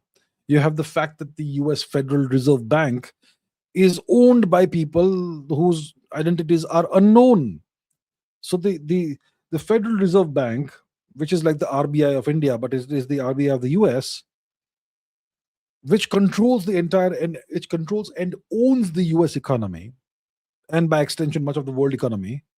This bank, no one knows who its stakeholders are, who its shareholders are, who actually owns and operates the bank. It's a private bank. The US is privately owned. So yeah, all of this does drive geopolitics and geoeconomics. Russia and Iran are not in this system, and that's why they are very heavily sanctioned. Russia is frozen out of the SWIFT system, so is Iran. China is not, but China has its own dystopian system, AI surveillance blueprint, 24/7 facial recognition, social credit system. So everyone's trying to control whichever part of the world they can control. They're not working together as such. They are competing with each other, and everyone wants to control as much as they can. Right? So it's all about 24/7 surveillance. Wherever you go in the world, there is facial recognition that's happening 24/7. You go to an airport, there is all these cameras there that recognize your face, and it's recorded. You go to some building or some wherever it is, there's cameras in the lifts, in the elevators, in the restaurants, on the streets.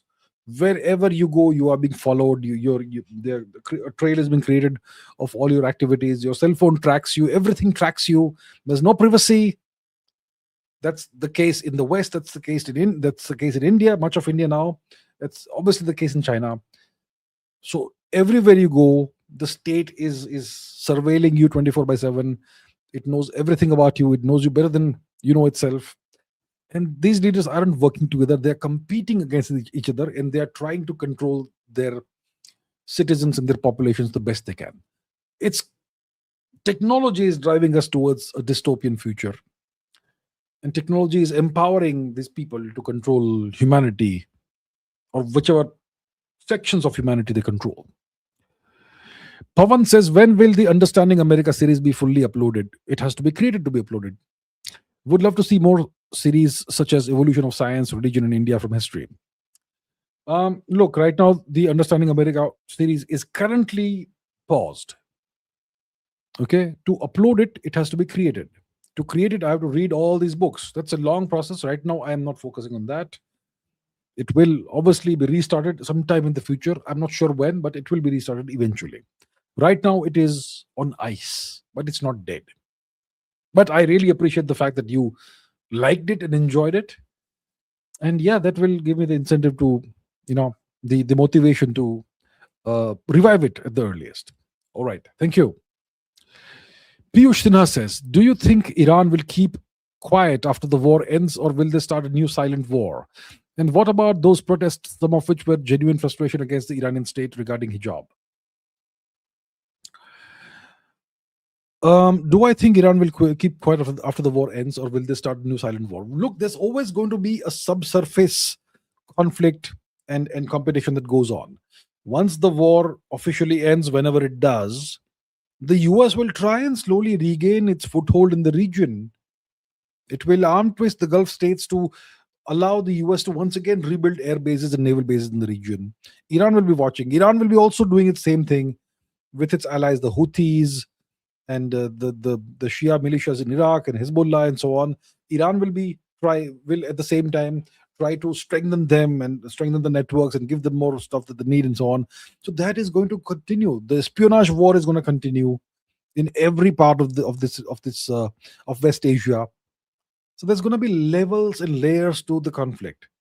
The war officially will end, but that conflict, the competition and the rivalry won't end, and it will manifest itself in so many different ways. So that will continue. It will be like a Cold War situation. What about those protests, some of which were genuine frustration? Well, the US will try and certainly provoke more of that. They certainly will try and provoke more of that, right? They will, of course, be very unhappy that Iran has won this war, and they will try and find ways to destabilize Iran. That will continue, guaranteed. Some of those protests may be genuine. Many of them could be perhaps engineered from outside, whatever it is. I'm sure there is some genuine frustration. Yeah. So that will be something that the US will try its best to exploit further. V. Abhijit Kumar says, I don't find your Gmail ID down. What is it? You looked into the description of this video. Did you try some other videos? Instead of the live streams, look at some of the short clips that I've put up. My Gmail ID will be found there. Sir, please show a little bit of initiative. It's there. If you look into only one video, only one live stream, you won't find it, perhaps. So if it is not in the live stream videos description, look at the short clips. Look somewhere else. You will find it. I know it's there. I know it's there. I have kept it there. Find it, please. Come on. Aviral Chauhan says, did you watch Project Hail Mary? What kind of realistic fuel would help achieve relativistic speeds? One which would enable interstellar travel. I have read the book and I have watched the movie, and I was surprisingly pleased. I was pleasantly surprised, rather, that the movie wasn't bad. Yeah. So yeah, the book is good and the movie is also good. What kind of realistic fuel can help achieve relativistic speeds? One that can enable interstellar travel. So one of the potential fuels or means of propulsion that can help achieve relativistic speed is nuclear propulsion, nuclear explosions. You will need a massive rocket for that, massive spacecraft that can withstand that. But it's possible, it's very much feasible. So one is nuclear explosions. Use nuclear weapons as the propulsive force. Multiple nuclear explosions timed properly. And that can propel a spacecraft to potentially relativistic speeds where it's a significant fraction, non-trivial fraction of the speed of light.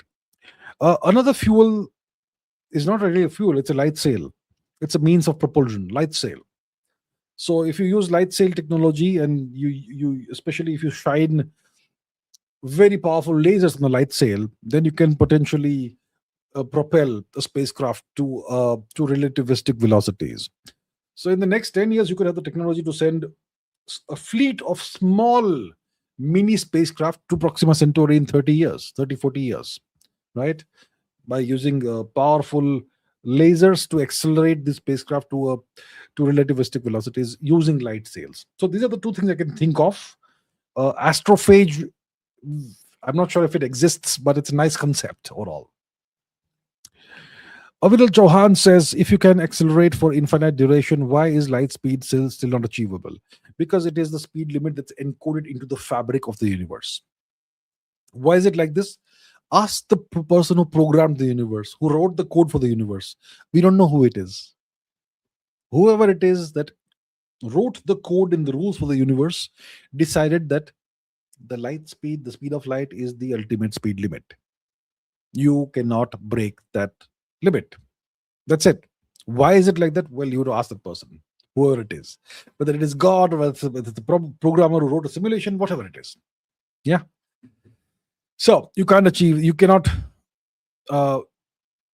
accelerate a massive object to the speed of light. You simply can't. Chill Panda says, how does USA is also to do what?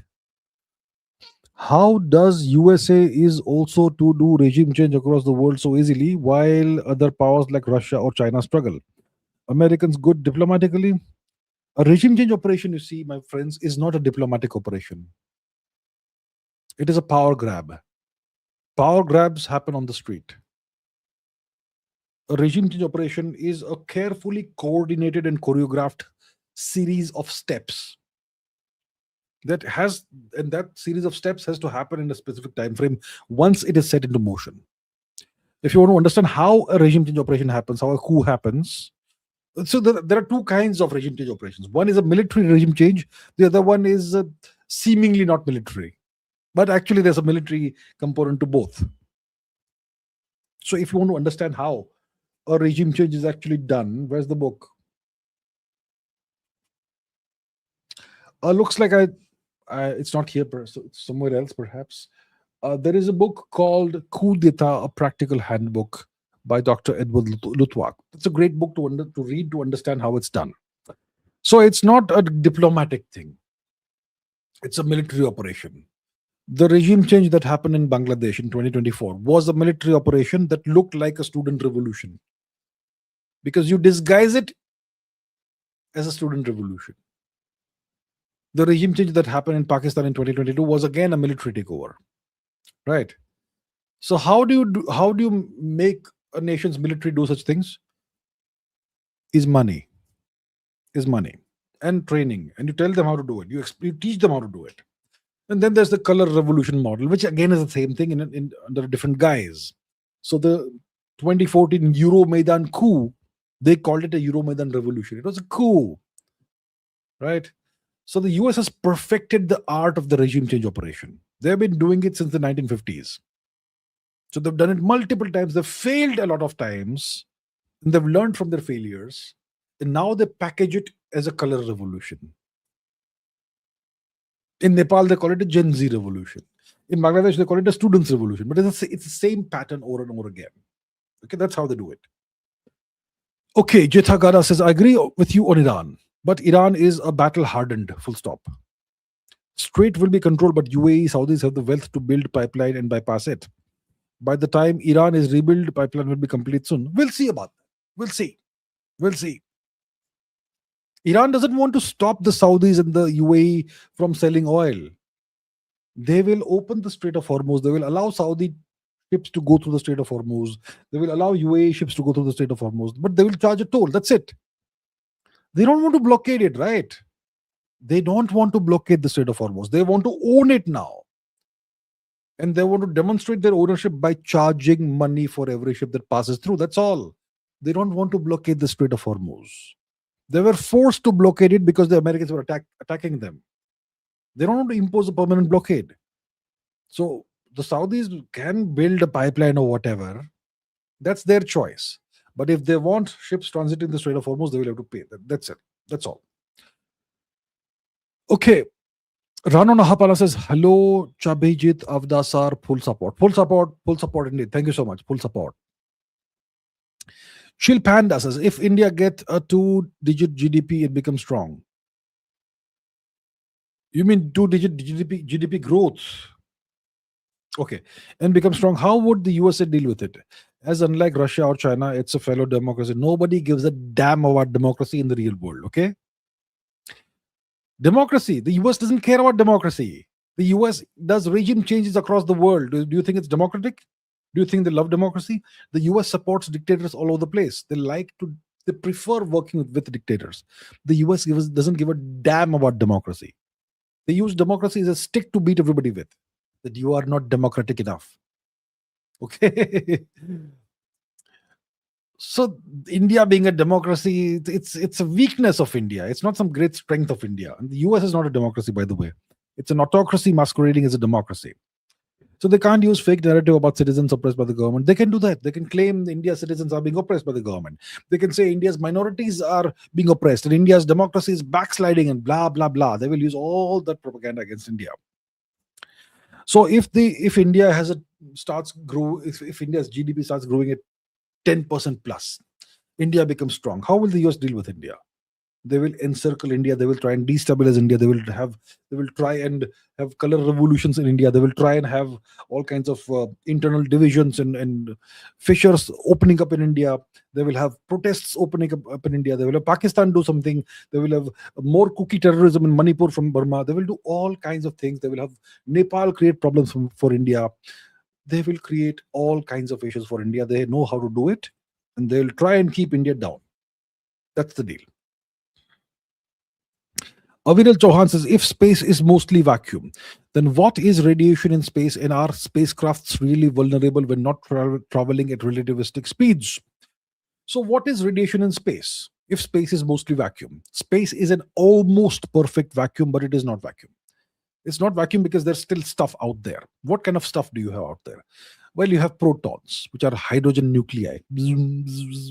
Sometimes you find a proton once in a while. You find photons. You find photons. If you see starlight, that's photons. And then there is the leftover afterglow of the Big Bang. The first light, the oldest light in the universe, it's still out there. It's very, very cold now. Light can also be cold, by the way. Okay, it means it's low frequency, low energy light. It's energy. What's the energy of a total of a typical cosmic microwave background radiation photon? But 2.7 Kelvin. Very cool, very cold. So it's there. The photons are there. CMB photons are there. What other radiation do you have? You have cosmic rays, which are charged particles zipping around. Zoom, zoom, zoom. Sometimes you have anti-protons zipping around. Cosmic ray anti-protons. Sometimes you have ultra high energy cosmic rays, UHECRs, that are produced by very energetic processes, and so on and so forth. So you have all this stuff out there in space, but it's very diffuse. It's very diffuse. It's mostly vacuum, but it's there. And then if you go deeper, dig deeper into the quantum phenomena, then there's no such thing as vacuum.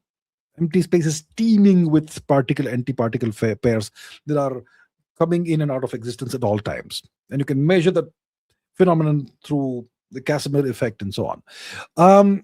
So that's the deal. That's why you have radiation in space. Are spacecrafts really vulnerable when not traveling at relativistic speeds? They are more vulnerable when traveling at relativistic speeds, because regular cosmic rays become ultra high energy cosmic rays at relativistic speeds, right? So yes, if you are in a spacecraft, you need shielding, especially if you're traveling really fast at relativistic speeds, then you need more shielding, right? Right. Apar says 40 indeed. Thank you so much, sir. Ankita Kachapji, good evening, ma'am. Question: what did Israel achieve out of this Iran-Israel-US war? What's Israel's position? A winner or a loser, or none of these? So first of all, to answer your question, we have to ask ourselves, what did Israel want to achieve when they launched the war? The war against Iran was launched by Israel, not by the US. The Israelis attacked and they dragged the US into the whole thing. And Marco Rubio admitted as such 3-4 days into the war during an interaction with the press. So, what was the objective? What did Israel seek to achieve? In 2025, last year, they had a 12-day war with Iran, in which Iran deliberately underplayed its hand and deliberately chose to appear weak to mislead the Israelis in the world, right? So Israel was hoping they would destroy Iran's military capabilities. Israel was hoping they would destroy Iran's military nuclear capabilities permanently. And thirdly, Israel was hoping that they would achieve a proper regime change in Tehran, and they would put the Mr. Pahlavi as the puppet leader of Iran. These are the three things Israel was hoping to achieve: destruction of Iran's military capabilities, destruction of Iran's nuclear capabilities, and regime change. These three things they wanted. And if they could not achieve it, they wanted to fragment or balkanize Iran. That was the plan B. And Israel would not do it. US would do it for Israel, right? Israel will give full support from outside and maybe send airstrikes or whatever. That's what Israel wanted to achieve. So has Israel achieved any of that? Israel has achieved none of these things. All of its objectives have been, they remain unmet. Then Israel took a tremendous amount of damage from Iran.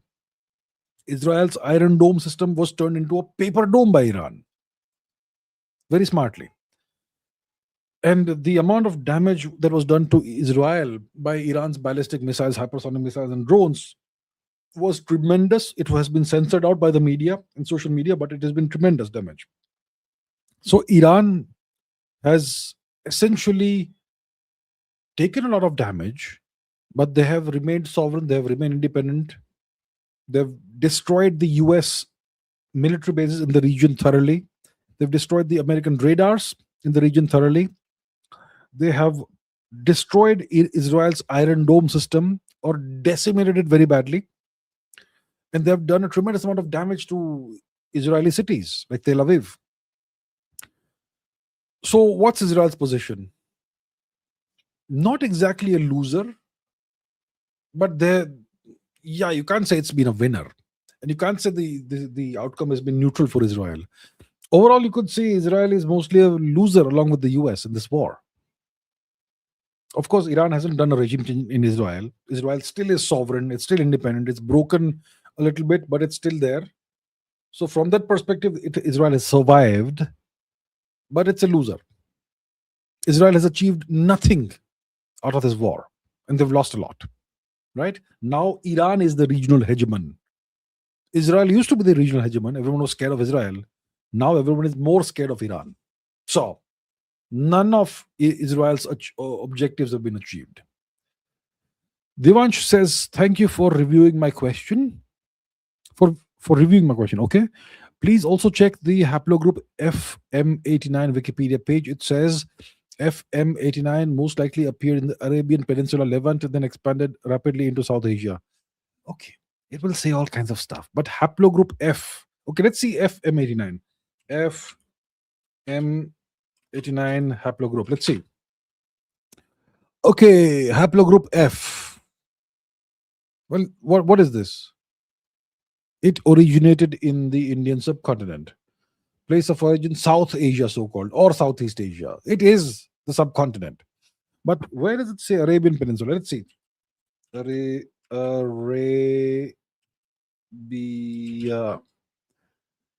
It has been suggested by previous research that this appeared in Arabia,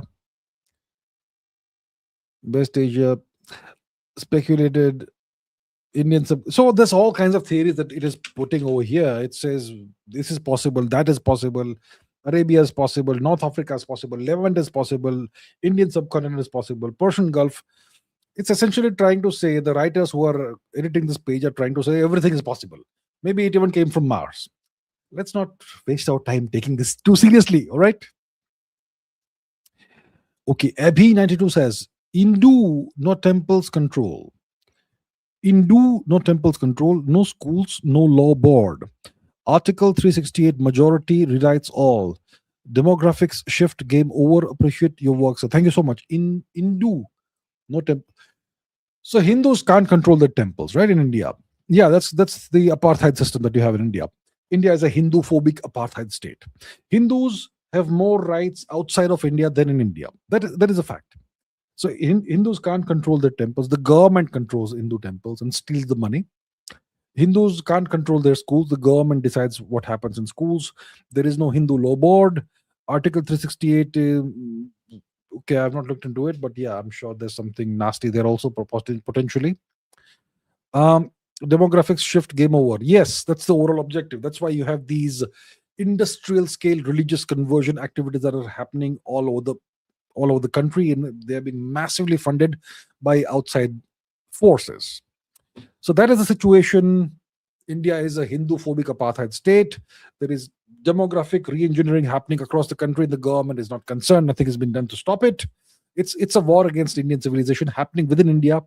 And the government of India, which is supposed to safeguard India's interests, isn't concerned, it looks like. So it's sad to see this. Yeah. Tough days for Indian civilization.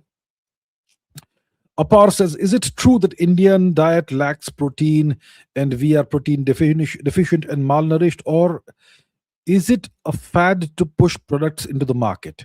Isn't a regulation required for the gyms and such products? Okay, so is it true that the Indian diet lacks protein? So go to any, let's say, airport. Go to airport or go to railway station in the morning. Let's say in the morning. And see go to the food court and see what's being sold there.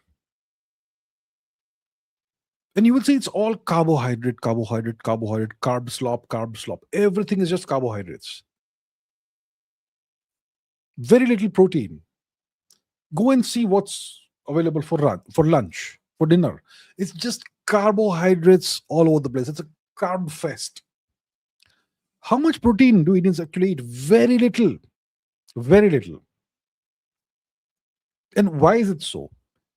It's because Indians were made to starve for 2.5 centuries by the British. They imposed hundreds of artificial famines upon Indians. So the Indian diet had to become reliant on pulses and grains, which you can store for long periods of time. And pulses and grains are mostly carbohydrates with some protein. Pulses, especially rice, wheat, very little protein, mostly carbohydrates. So the Indian diet shifted to being carb heavy because of the uh, attempted genocide, the genocide that was perpetrated by the British upon Indians. Just to stay alive, the entire diet became grain and carb based. And now it's your tradition. Now it's just the way we do things. Right. So the fact is that the Indian diet is very protein deficient. And of course, if you want protein, the cleanest source of protein is meat, but most Indians don't eat meat, of course. So then you have to rely on things like milk, dairy products, and so on. But you know, you have to consume a lot of that. Or you can eat, pulses and stuff like that, but which has protein, but it also comes with a ton of carbohydrates. So that's why you get these pot bellies and so on. So that is the situation, right? It's not really a fad. Uh, Look, if you want to eat clean protein, you don't have to eat those protein bars which are full of sugar and so on. You can eat clean carbs in a variety of clean proteins from a variety of natural sources. You don't need to resort to protein bars or whatever, right? Okay, isn't a regulation required for gyms and such products? I suppose the government should regulate what's happening. Yeah. Yes. Abhijit Kumar says, I've sent a mail to you. Please check it out. So you found it. Fantastic, fantastic. I shall check it out. I shall probably should not do it right now, but okay. Jithakara says, Happy Father's Day. Good night. Is it Father's Day today? Why can't every day be Father's Day? I'm just kidding. Thank you so much. Happy Father's Day to the entire world and everybody who's a father. All right. Thank you. Thank you so much. Chill Panda says, how can an autocracy have checks and balances? Okay. So, you see, whenever India was an empire, India was historically kingdoms and empires, right? So you would have the emperor who would have a council of ministers who would advise the emperor and also restrain the emperor from doing certain things wherever it was not advisable.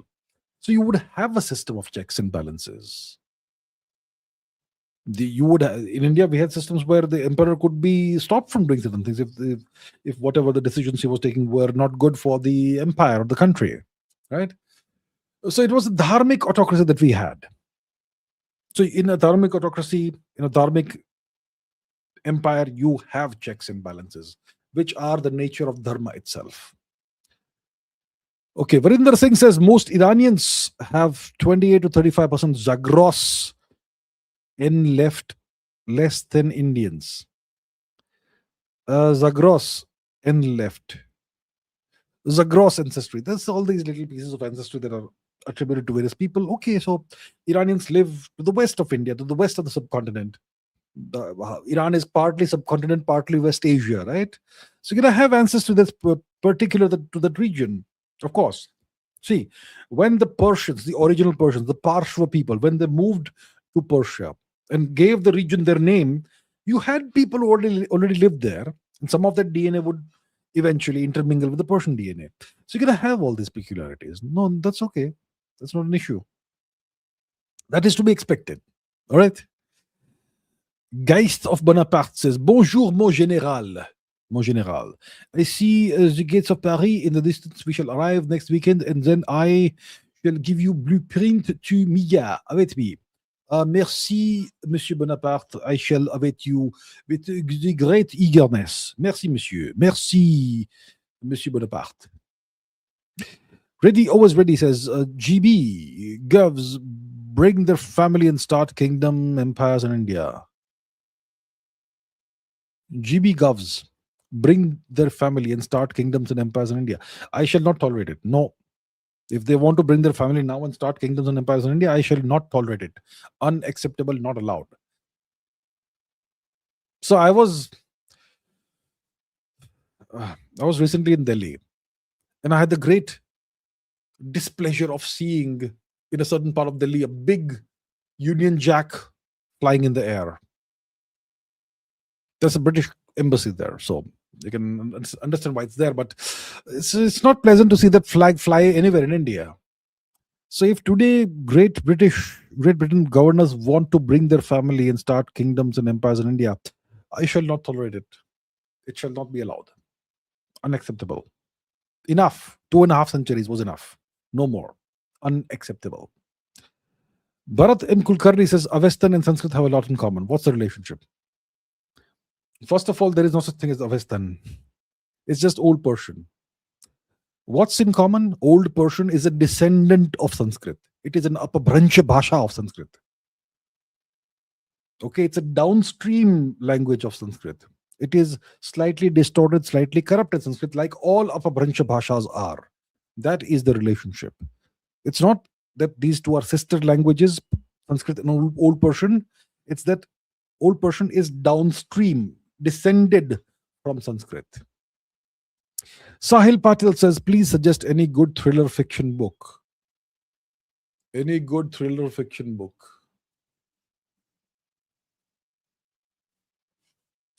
Okay, here we go. I always have something. Check these out. These are good. All right. Okay, there we have it. Good books. Thriller fiction, science fiction, all that. Good stuff. Okay, Ghost of Bonaparte says, and be assured that if I had taken England, the East India Company would have been abolished, and India and my French Empire would have become the greatest of friends. Well, I am most certain that if you had achieved that, we would have been the greatest of friends. Indeed. Merci, Monsieur Bonaparte. Phil Panda says, can you check why was German aircraft Panavia Tornado IDS banned? Why was German aircraft Panavia Tornado IDS banned? Do you think US have it banned because it was too deadly and too powerful? Let's see. I'm not sure. Okay, let's see. Panavia Tornado. Panavia Tornado IDS. Fascinating. The Panavia Tornado is a family of twin-engine variable sweep wing multi-role combat aircraft jointly developed and manufactured by Italy, the UK, and Germany. The three variants: the fighter bomber, reconnaissance aircraft, and the air defense variant. It was okay, so on and so forth. 74 introduced into service in 79-80. Export operator Saudi Arabia. And they were used in the Bosnian War, Kosovo War, and so on. Including all variants, 990 aircraft were built. Then what happened? Operational history. Luftwaffe. Nice. Variants, operators. But what exactly happened? Royal Air Force, Saudi Air Force, then what? Was it discontinued? I think it's still flying. 2018, another one crashed somewhere in Saada, Yemen. Operators, former operators. Okay. Variants, okay, ADV, aircraft on display. So it doesn't quite tell you what happened. Production came to an end in 1988. Very strange that this was discontinued. Very strange. Very strange. I'm pretty sure the Americans came in the way. It doesn't say anything over here. I mean, I just skimmed through the article. It doesn't look like like they're saying anything about why this was discontinued. Clearly, I'm pretty sure the Americans intervened and came in the way and had this stopped. That's what it looks like to me. Very interesting. Very interesting. And Ankita Kachapji has gifted 5 memberships of this channel to 5 very lucky people. So I would like to thank Ankita ji on behalf of those 5 lucky people. Thank you so much, ma'am. That's very kind of you. Really appreciate that. And that brings me to the end of today's live stream. This is the end of it. Was great fun. We took a lot of very different questions. So thank you so much, everyone, for the questions. And I look forward to seeing you in just a few days next week. We shall do one session on artificial intelligence and everything it involves, and another one which is the regular session, just like we had today. Until then, take care, keep learning, keep asking questions, and keep raising your standards. There's one more question that's come up, so I'll take it. We are raising low-quality citizens in brain and brawn. Sports and education is neglected, and public education and health is in bad shape. condition of women in rural areas is better bad. We need to raise our standards. That's what I say. We need to raise our standards. Have I seen the movie Contact? I have seen it. It's a good movie, and I've also read the book. And when you read a book, typically you have an image of the hero or heroine in your mind, right? So when I read the book, that's before the movie was shot. When I read the book, in my mind, I imagined Jodie Foster as the principal character, and in the movie, it was Jodie Foster later on. What a coincidence! Okay, let's end it over here. Thank you so much, everybody. I'll see you next week. Take care. Keep learning. Keep raising your standards. See you soon.